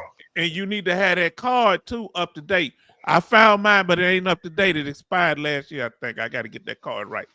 Now, man, that's a good idea. We got to talk about that 1-800 number. I didn't know they had a number to call, a 24-hour number for emergencies. And you say there's one for the what's the other number for? For I think it's for urgent care or something like that, because there's another hotline for that one too as well that you could call for them. Yeah, and I think they close a certain time. I think they're like Monday to Friday or something, urgent care. But when it comes to the emergency, I think they're 24 hours, because of course anything can happen around that time. It doesn't matter what time it is, so they have to be ready for anything to happen. Take the call. Now look here, Betty Bob says H-Town Hospital, the H-Town Hospital and the clinic and the emergency room are at the VA 20 to 30 minutes, and that's speeding. Wow. Dang. Yeah, man. You might get into an accident just to get there. Yeah. So now that's good. Let me ask you, go ahead and finish up what you were saying. No, I was gonna say, and that's what gets me, brother. The 72-hour notice. Like you have to call between that time. I'm like, what happens if you're like, 84 hours? You know what I mean? Like what happens then? Like it sucks, you know. And like you said, I hope they pass that law, you know, that you could call right after the whole situation happens, because it has to be during that time of window. It's that 72-hour time frame. And it's crazy. I'm like, man, like you don't have peace. You want to have that peace. You want to get operated and just be in bed, you know, for how many days? You know what I mean? Without worrying about anything. What will they ask you all this here? If the VA hospital could change anything and you could only choose one thing, what would it be? Community care, having a emergency room within a certain radius of 20 to 30 minutes. What would it be that they set up individual emergency rooms? Can they do that? You know, yeah. I mean, hopefully they can open up. Yeah. Go ahead. Yeah, for them to do that, man, that'd be amazing. I mean, right now we have to rely on like third parties, you know, for the most of us. Like for me, for example, and I'm sure there's a lot of people that have to rely on them because it's out of the way. You know, if I lived in Beverly Hills, if I lived in Santa Monica, which is the you know, the prices are so high, skyrocket, and you know, I'll have the luxury to be right around the corner. But I don't have that luxury because I'm not a rich, you know, bastard. Santa Monica is that expensive now? Because Santa Monica used to be homeless people up in Santa Monica. That's the thing, brother. I mean, you're paying to be homeless, bro. Literally. I mean, homeless people live there, but the people that have homes in Santa Monica, we're talking about multi-million-dollar homes. You know what I mean? Okay. I mean, you're not going to get a $300,000, $400,000 home in Santa Monica, man. Everything is skyrocketing. My Lord. Yeah, and then you still got homeless up there too. Kevin say both. If it's one thing that y'all could get from the VA, would you want to be able to get more hospitals built? How do you think they need more hospitals in California? Do you think they need more hospitals? VA, dude, what do you think? Go ahead, I'm listening. Bro, how far should a VA hospital be from the average veteran? How far? I mean, with all that money that they can't identify, they should have at least a couple hospitals in certain major cities. Like, okay, for example, Los Angeles has a hospital. Okay, that's Los Angeles County. I mean, Kern County should have an emergency room. You know, I don't know, Kern County, that's right next door. So you think every county should have a VA hospital, or at least it be within how many minutes, family? How close do y'all want it to be? How close should the VA hospital be? Keeping that it should have an emergency room. How close? I mean, I would say, 30 minutes. 30 minutes. I mean, I don't know. I mean, I say 30 to 45 minutes, but then I don't know 30 because or should they do individual emergency rooms? Now listen to what brother say here. He says the VA got the funds to do it. You just said it too, brother. They got the money. Yeah. Betty Bob's H-Town, they emergency rooms and community care. Say both of them. So urgent rooms and community emergency rooms. Both. I should think they should have specialized emergency rooms, and then if they can't handle you there, they can at least stop the problem and send you over to the regular hospital. And something else, family. Now tell me if this wrong. Big as those VA hospitals are, shouldn't they have what they call it when they fly you out, life flight? Shouldn't they have I know what you're talking about. Yeah. Shouldn't they have that for us? Yeah. They should. I don't know if they have a helicopter pad here. Now, Kevin say every hospital should be 15 to 20 minutes away. Yes, indeed. Charleston says 30 minutes to the VA ER.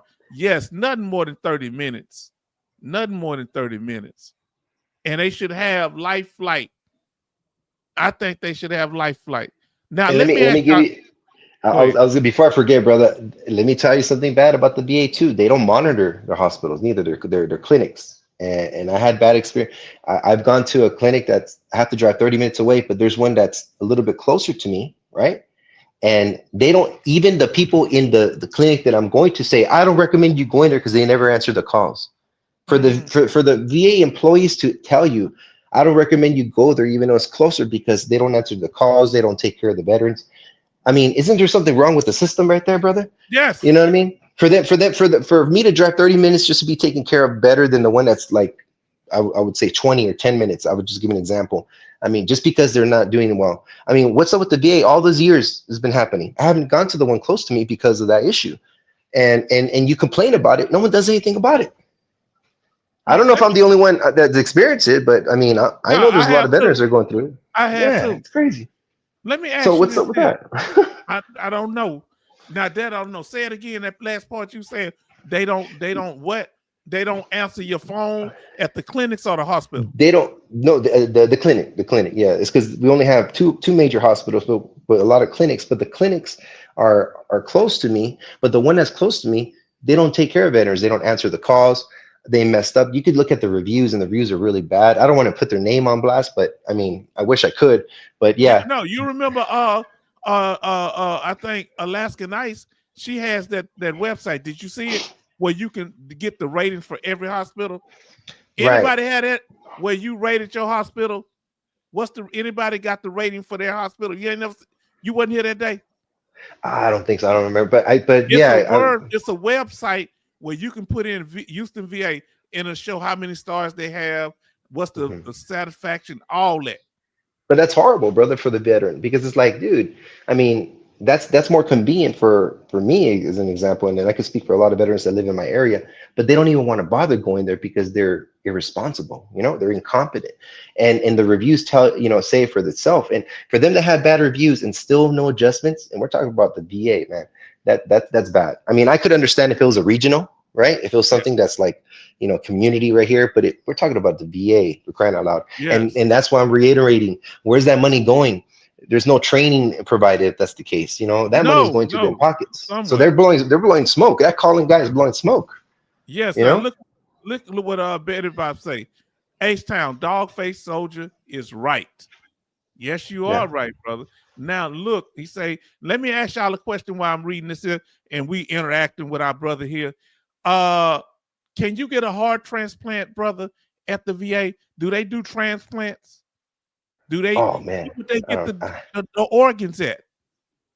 That's interesting. Anybody know? Is that a good question? Now look, Kevin say H-Town should have their own ambulance too. Yeah, they should. The VA should have their own ambulance. See, y'all thinking, do they have their own ambulance? I can't say the word that good. No. I think you got an emergency room with no ambulances, and this is a multi-million-dollar operation. Family, have y'all ever seen? Go ahead. I think the ambulance is Uber. Oh Lord. Oh Lord. Lord, they're gonna Uber me to you're gonna have to Uber it. That's the ambulance that they recommend. Is like either two ways of transportation to get to the hospital. Whether you Uber it and you spend out of your money, or you drive your own car. If it has to be a Pinto to get you there, a Pinto it is. Let me ask y'all this, family. If you believe that the VA should have their own ambulance system, own emergency vehicle service, put a yes in the chat. Now, listen to what Charleston say. H-Town, yes, major hospitals should have helicopter pads. What else should the VA have that a regular hospital have, brother? H-Town, the VA does. Oh, they do have helicopter pads? Rose City say local hospital. And then I'm catching up here. MG Smith says H-Town, I'm filling a survey for the VA all the time. You filling out them surveys. Okay. Now Betty Bob say no, VA do not have their own ambulances. Then Kevin says because we as veterans don't hold VA accountable. So what did I ask? What was the question I asked and they said yes to? They do transplant. So brothers say, Charles say they do transplant. I guess there's a list. And then Betty say yes. Now listen to what our brother Rose City did. And it's the last one that I want to answer more things from you if you got anything else. Richmond VA has all the specialty clinics, spinal cord, polytrauma, and heart and liver transplants unit, but they do surgery at VCU. Interesting. Say yes. Okay. H-Town Vet Trauma Center for veterans. Do you have a trauma center up there where you at for veterans that specialize for veterans? Yeah, up in of course, the hospital, the emergency, all that, Wilshire, and I think Loma Linda does as well. Tell too, me as well. what these places at, because I don't wish I is this close to LA or where these places? Oh yeah, that's right on the heart of Santa Monica. So you literally have to get to the 405 just to get there. It's How right off far is the 405. Santa Monica from LA? Santa Monica. Well, it's not that. I would say less than 30 minutes. They're city to city next to each other. Oh, I But didn't know that. yeah. So, but you have to think about it. People that live away from LA, they have to choose between Santa Monica, VA, or the one all the way in. I think it's in Riverside or Loma Linda. It's far away. It's like San Bernardino, Riverside County, all that area. So that's far. Yeah. So those, and it's a big gap between those two. So you have to choose one or the other. So since I'm in LA County, I have to go to that one if I have to go to any type of emergency without worrying about calling a 72-hour notice. But I was gonna put in another thing too. I feel sorry for women because I heard that I don't know if people live in the state of California, but Gavin Newsom supposedly signed a bill saying that women are now going to be qualified for, I think it's called IVF, if I'm not mistaken, for Why people that not? want to. Yeah, now they didn't have that for California, and Gavin Newsom said that all, I guess, major insurance companies do. But the problem is, Chat VA doesn't support that, so they're left out. Even women, that have Chat VA won't be able to get IVF because of yeah. You can Have check it y'all out for heard about yourself. that? And That's in let the us state of know. California. Let us know. Put a 1 in the chat if y'all have a woman's part of your hospital. We have one in Houston, a woman's for female veterans and dependents too. A woman, what they call it? A woman's unit. What they call it? A woman's clinic, or it's not a clinic. A woman's It's like. specialty thing. Yeah, exactly. Put a For 1 in the chat. fertility or anything like that. I mean, I was doing research on that. I'm like, man, that sucks for the women because even if your husband is 100% disabled and they qualify for Chat VA, they won't be able to even qualify for any of those And specialties. that's fertility. Okay. And the sad thing is that other insurance companies do. So like MetLife and all that type of stuff. Maybe Blue Cross or Blue Shield or whatever that's called. I mean, they do. I'm sure. Yeah. Let me Mhm. let me say this here. Betty Bob says yes. H-Town say yes. They got one in Houston. They got one in Maryland. Where she at? Kevin say he's not sure, but you are 90%, brother. You getting close to 100. You need to know if your wife will be able to go when you're 100% to the VA hospital because you might save you some money. Can your wife go to the VA hospital, brother? Starface Soldier, or have Yeah, she could. She could. Yeah. We just because like I said, I just got the 100% not too long ago, but we're still in the process of for her getting the Chat VA. But she could definitely do that as well. Just like what I'm going through, she'll probably go through as well. Have you called them and checked Yeah, up? yeah. They said it's until July. Okay. And you should be covered if something happened. You can get that backdated. Okay. Now, I and if see. you Okay. paid any insurance, follow me, family. If you got 100% and you have a spouse that qualify for Champ VA, it goes back to the effective date of you receiving whenever your effective date when you file your award effective date. So it go back a year. So if you've been paying insurance out of pocket, they supposed to give you that money back. Gotcha. Come on now, brother. Now, Charleston H-Town, you asked about the ambulance, not hard. Yes, indeed. I'm something else. Now, Rose City D say, I wouldn't trust the VA to have a trauma unit. Wow. They barely have enough at the ER. Ain't working on me. Now, so women's unit, that's what they call it. She say H-Town women's unit, yeah. Hey, H-Town, tell Rose City, you think what's it called? What's his name? That Collins guy, the one that was speaking for the VA. His name is Collins, right? Yeah, Doug Collins. Hey, Rose City, you think Doug Collins is gonna be helping you out with that emergency, man? You're gonna see him in the operating room, man. He's gonna try to do some implants. He's gonna make sure you have full treatment. Oh boy. Rose City D. Okay, let's see. H-Town vet will check it out ASAP. If I don't forget, he say H-Town vet game changer. I'm trying to do. Look, see. Let me ask y'all something, family. Look, he say Dougie talks. He say Dougie talks. No Dougie talks tonight. Look, the thing is, the VA hospital should be somewhat self-sufficient. They should have the flight. I think they got helicopter pads on some of them.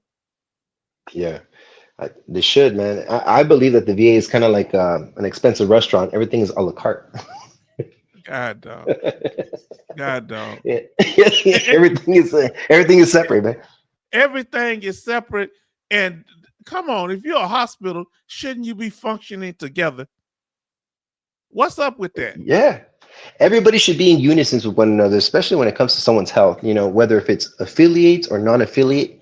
If you're a veteran, man, it doesn't matter where you go. You know, you should definitely get served. You don't need to hear the clinic saying, "Oh, we're not VA affiliated, so we can't serve you." That shouldn't even be out of that vocabulary shouldn't even come out of their mouth. You know what I mean? Okay, let me ask you this here, family. If there was one thing that you could go outside the VA hospital for, whether that be eye, vision, hearing, rehab, rehabilitation, what would that one thing be that you wouldn't want to do at the VA? Would it be dental? If you could do one thing outside the VA, what would that one thing be? I got a buddy of mine that needs dental. You know what I'm saying? His teeth is so crooked he could eat it. He could eat corn and make streaks on it. Hey, man, dental. you know what I mean? Wow. Yes. What would it be? A chiropractor. Our brother say, Kevin said dental. Charleston says chiropractor. Now that's good. Who would do what they call it? Occupational Physical therapy. Physical therapy. Who would do dermatology? What would you do outside? Betty Bob say dental. I would. She would want to go to the outside dental. Well, they do that through community care. Some things. Now, man, it's hard for dental. I mean, you talk to a dentist, man, you have to be on them, big time. You know, because they don't get back with you. You know? No, they don't. Unfortunately. Now, Coasty, my clinic doesn't talk to the hospital. They are separate entities. Now, Betty Bob say chiropractor too. Now, then Kevin say, I see a chiropractor in the community. Chiropractor is a big thing. What will a chiropractor do? They'll pop my back or something? What are they real doctors? What are they? Yeah, they're doctors. They're certified, you know, doctors, and they just help you, man, with little exercises here and there. Some people, it's never going to be recovered, but they're there to kind of ease the situation. Certain exercises that's going to kind of build certain muscles in your back. So it's just to alleviate some of the pain, not all the pain. What about back specialists? Would you feel comfortable going outside for you having serious, what do you call it, spinal problems? Would you want to go to outside the VA to get that? Would you feel more comfortable with the VA surgery, doing surgery on you, or an outside specialist? Let us know. Yeah, definitely outside specialist, man. I don't want some adamantium, you know, stuff in my body. You know, I really want them to just take care of me, you know. So is it something that you would never trust the VA with to do to you? What is one medical procedure that you would never trust the VA to do on you, brother? And that heart goes surgery. For the so he say he's not gonna let him crack his chest open. Now, if they do, you might get a big payout. You may get 200,000-300,000 if it's service connected. You say it ain't worth it. Man, they look my wife probably thinks it's worth it, but I don't know about me. I want you to think about it like this. I want to think about it like this here. They looking at you. They opening your heart up, getting ready to sew it up, and they looking over there and they see the paperwork showing you 100%. Then they look back at your heart, and they say that'll be one less check right there. I ain't trying to scare nobody. No, it's true. Yeah. That's how I think sometimes.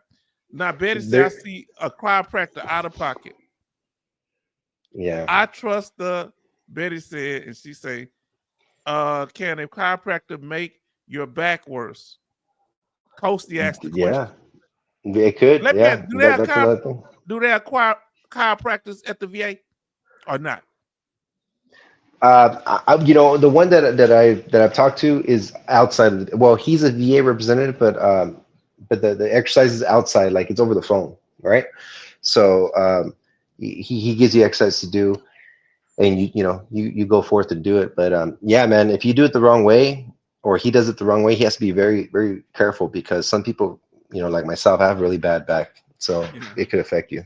My Yeah. lower back, I have problem with my lower back. Now let me ask you this question: anybody, family, are there any chiropractors at the VA? Now listen to what he says here. I have never heard nobody say this in the chiropractors. Kevin say, H-Town vet, I got a CMP exam with a chiropractor. That's interesting. Who in here ever had a CMP exam with a chiropractor? We're gonna get ready to close it out, family. But I want to say, Charleston say, H-Town, you all for saying the VA would say, buddy. I'm sorry. I'm sorry, brother. I'm sorry, brother Dogface Soldier. He getting on my case. He always get on my case when I say little slick stuff. And they He but they tries looking to at catch. he catch me. Look, but they looking at your award letter and they say all the benefits you get, and then they say, Hey, Charleston, go live, man. I want to hear you, man. Go live. I'm sure he's a character. yeah, he is a character. They Navy. I want both him and Betty Bop's a Navy. Boy, could both of them been on the screen? That would be something else. We're gonna have to do a party chat one day. Now We got to do some of that. We got to put that YMCA. You talking about that song? No, YMCA YMCA. Now listen, Betty Bop say, I trust the VA with nothing after last 25 years, especially last year. What was your worst experience with them? What was your worst experience? My worst experience was they had me in vocational rehab, and that woman twisted my back and made me hurt. She was being mean too. She was nice at first, then turned nasty. And I said, "Nah, you better not move me like that again. What you did last week." She looked at me crazy. I said, "Yeah, you hurt me last time." See, they don't think I say nothing. I took it then. Now listen, Kevin say in the community for the lower back. So what about orthopedic? Who would want to go to a foot doctor? What they call it? Foot, throat, and what? Foot, throat, and what doctor? Oh. Ear doctor, they call it. Now, H-Town, you have to make sure there's spots chiropractors. Okay. Now, family, I want to ask you, let's see. Both are singing. Okay, both are songs are wrong in the Navy. Okay. Now, family, anything, brother, because we ain't gonna hold y'all. What you want to say to the family here today? What you've been wanting to say that you know, when you hear us, or something that came on your mind that you want to tell us up in here? You know what? Just stay tuned with H-Town and his information. He's very informative, and just for the trolls watching, man, you know, we're gonna catch you. It's only a matter of time, and just to keep the content clean and very what is it, vet friendly, you know. You're gonna have a lot of people that are coming in that are not veterans, and they're curious about what's going on. So just show each other the most respect, because you know, even though we're not wearing a uniform, we're always going to be either soldiers, Marines, airmen, Coast Guard, and Guardians. We're all representing that branch, and we have to represent it right. So just go forth and do that, man. We got different branches here, as we see. So just like I said, we welcome people, and and like I said, H-Town, you're gonna get booming, man. You're gonna grow more. You definitely want to have monitors like myself. People people that are on the phone with you, live right here, that are confident, because only monitors could do that, man. No people that are just gonna say, I want to do it. You already selected one of my monitors, so that's already so just be vigilant on everything, brother. And like I said, everything's gonna go good, but just be aware of it's like a double-edged sword. There's good and there's bad, man. But ultimately, man, is to reach the same goal, man. Is just to give information, be informative for all the veterans that have questions and the ones to come, because that's what it's all about, man. That's what the whole channel is about. Now, I do want to say this. The one guy, I did see them talking to people and answering questions. I don't know if the VA Insider, he had some of the veteran guys that work for him answering questions. I did see that a few Hey, years Shawn, ago. you hear me, man? Yeah, can you hear me? Guess he Can went you off hear me? live. Yeah, I can hear you now. No, don't say I'm going off live. Can you I'm like, hear I me guess now? I can hear you now. Hey, your screen went blank. I'm like, oh man, here we go. Oh Lord. It's all Give me good. a You're thumbs up back. if y'all can see me. Betty Bob say sports chiropractor H-Town. Okay. Yes. Listen what Coasty said. I had a triple bypass at the VA, but I wasn't 100% at the time. If you had any malpractice in getting that, you can file for compensation for that. Did you know that? Any malpractice at the VA. Remember, I told y'all what you call them on that a while back. You can get VA compensation for that. Did you know that? Betty Bobs, did you know that, brother? I didn't know that, man. That's good That's why information. we got to talk. But we talk because you telling me stuff, Coasty. Are you okay? Betty Bob says she can see me and hear me. Let me show you my good side then. No, not that one. It's over here. Okay. Oh man, boy. Yeah. You ready? You ready for tonight, H-Town? I'm ready to go to bed. He said, yeah, I had 7 years ago. Brother, what made you come up tonight and speak, brother? Nah, man. You know what? It's been a while, and just wanted to check in and just holler at everybody, man. Give everybody the greeting of the day, man, and also with you, brother. Just get on chat, man. I know it's been a while since we talked, and yeah, I know there's a lot of things that's been happening during the time, looking back at your videos, man. But just stay strong, man. Things are gonna turn out well, and you got people that care about you, brother, and in your channel. So that's what matters the most. Yeah. Well, brother, everybody show love to brother Dogface Soldier for showing up. He's a busy man. He's taking care of his family. We really care about him. And I'm telling you, people, the trolls don't like when I say good stuff about Dogface Soldier. They go crazy. Oh man. The number they go crazy. They don't like. That's when it really got really exposing them, because they couldn't stand, because they felt like that I was giving attention to him, but he was coming up on the lives. And only after he would come up, then the trolls want to pop up. Look at me. And I asked, what must you always be the center of attention, troll? Did daddy not love you? That's all I had to say. Brother, thank you for showing up. We appreciate it. Let me see. We got to do the greens and let you go. They said, because I know you got to go. Say, Betty said, I had December. We're going to talk about that surgery. He said, Charleston say, thanks, Dog Soldier. Yeah, you can respond if you want to. No problem. Just talk over me. MG Smith say, Dog Face Soldier salute. And, thank you, guys. And Betty Bob say, thank you so much, Dog Face Soldier. Then Coasty said, let me tell y'all something, family. We ain't going to never get this net. I don't know where this net coming from. I know I ain't got no food in here somewhere. Do I? In my computer room, do I have some food somewhere around here? Now, Does your projector in the background have a burger, maybe? No, just miss. I don't see nothing, brother. Okay, now I don't have no food here because they're right here, but they come in when I open my front door, they pop in the house. That old cat, I let that cat in sometimes. But yes, everybody's saying love. I don't want to keep you long. Love you, brother. Thank you. We're so proud of you. You are doing the right thing. And like I said, I was saying, them trolls, they don't like you because they can't be you. They don't have the articulation. Brother, hey, I'm only me, brother. And another thing too, man, we're on this together, brother. You know what I mean? I'm just what is it? I'm a pea in the pond. Yeah. You know what I'm saying? I'm just with everybody. I'm just out there just talking, just if I could get the opportunity to use the platform, might as well do it, man, for the benefit not only of this channel, but for the individual that's listening, and you're out there, man, to bring awareness, to give the answers, and that's what matters the most when it's all said and done. Have I changed? Can you be honest with me?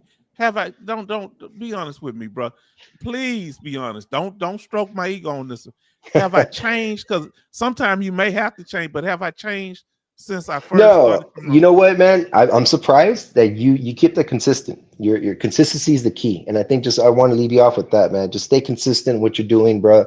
The moment that you start steering to the left, right, then then there's problems. You know what I mean? You want to like the Bible, man. What is it? You want to go to the straight, direct road. You know, Straight and narrow path. Narrow path. There you go. You don't want to go out there the broad path that everybody goes through into destruction, man. You want to go to that narrow path, man. That's going to lead you to the kingdom right there, brother. The end So, thereof is destruction. You sure right.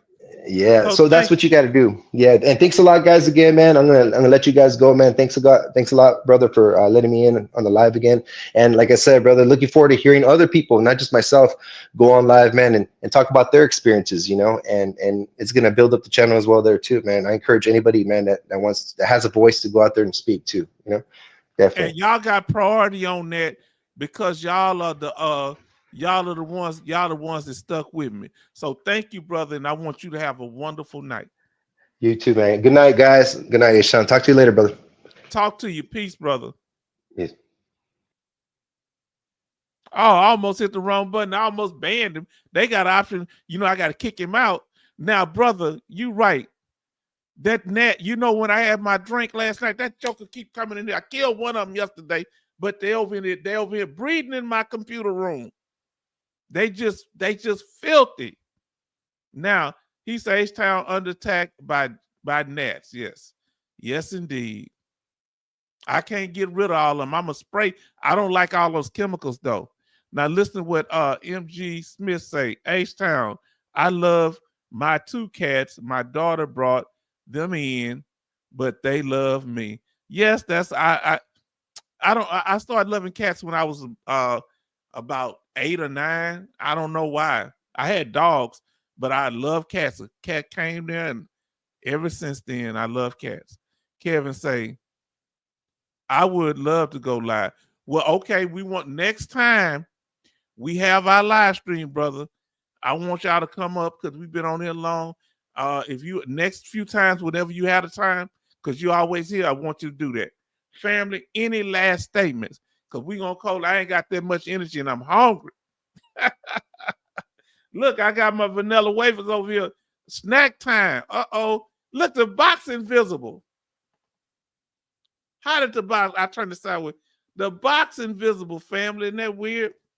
My Nella wafer. We call them Nella. We say vanilla down in the South. Now look what he say. H-Town. He say, Charleston says, H-Town, you have your daughters get a scent candle for your crib. I got several. Let me do that. I got several in here. They bought all kind of candles. I just need to use them. What would that do? Bring the gnat and kill him? Now she said, listen, H-Town, she said, H-Town, Betty Bob say, you need to get your rest. No, too. Yes, indeed. Let me go get some more rest. I've been resting, but I need to get some now. I rest today. I had my big boy nap today. And family, let me tell y'all,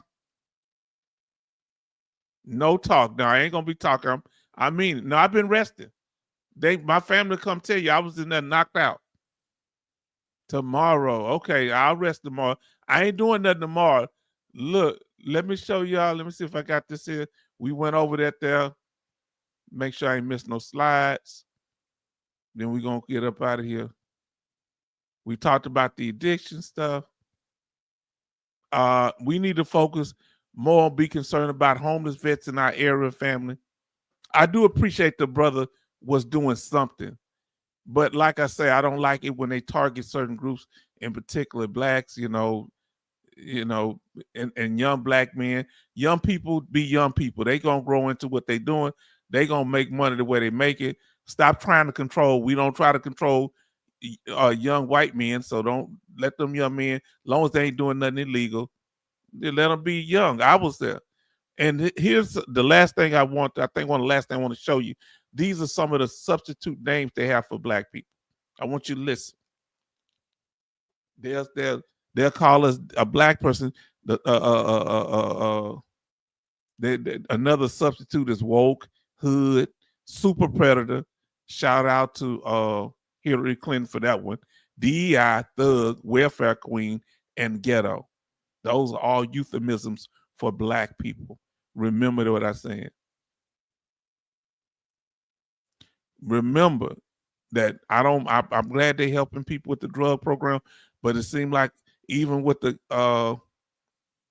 guy that was that veteran that was talking about in Vietnam, veteran talking about doing all these crazy things, they rub you good on one side, you thinking they there for you, then kick you in the behind and make you look bad on the other. Always be careful when you're dealing with people. No Dougie talks tonight.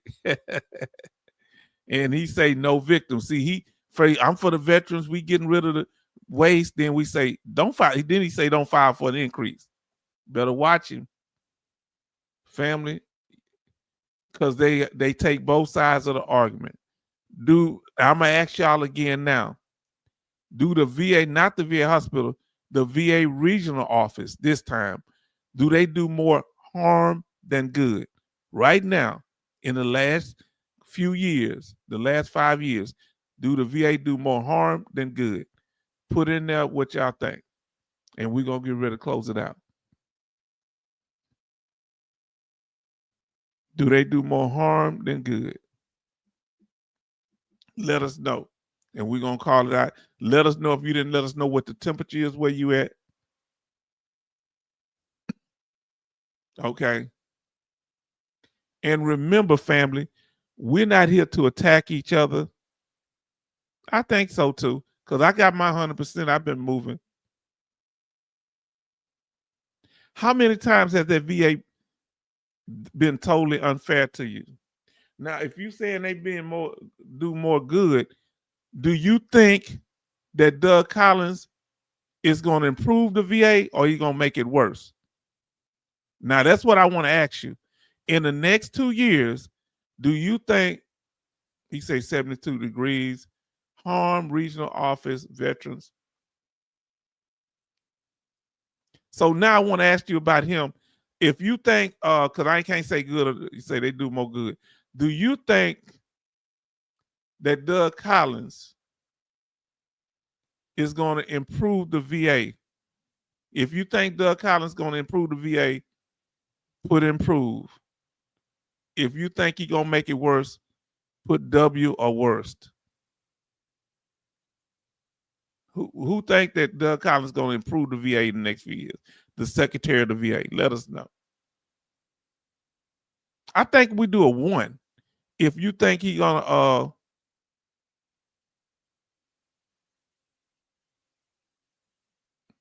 who gonna think he's gonna improve the VA?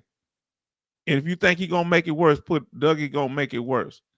Betty Bob say thank you for your help. He say, yeah, me too, Betty Bob. Y'all wonderful. Good night. Good night. Okay. Make it worse. We gonna close it out, family. Doug Collins, make it worse for 54 degrees. Well, family, we're going to say good night. Thank y'all for being here. We thank y'all for the watch hours. But the last thing I want to tell you, look at the slide. We're not here to feed off of each other. I'm not looking for a boogeyman around every corner.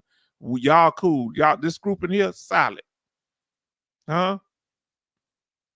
Kevin Cowboy say, I think he's playing to play both slides even. What did he say? He say, I think he's going to play both slides even. Make it worse. Oh, he gonna try to play both sides. Do you think you think he gonna be slick and try to play both sides?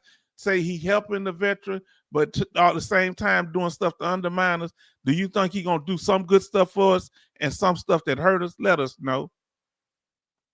Now look what MG say, make it worse. MG Smith say, I'll wait for Dougie Fresh slip up. What you gonna do? Yes. Well, family, thank y'all. And I want to thank y'all for being so wonderful. Y'all making these live streams.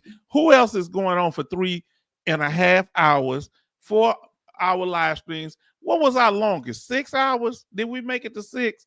Oh, see, we were doing good. Some people were saying that he gonna be all right. Then Dougie come in and say, Dougie, bootlicker. At least you didn't say he was a buck dancer.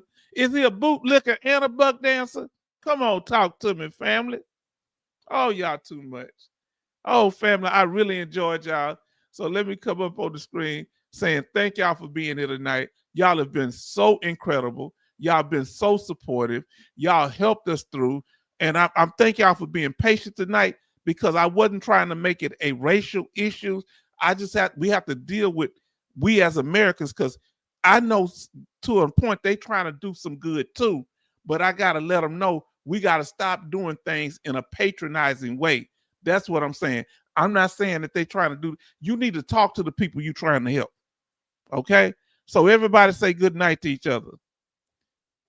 MG Smith say good night, family, salute. And I say good night to the families. Anybody else want to say a good night before we get off? Let us know, family.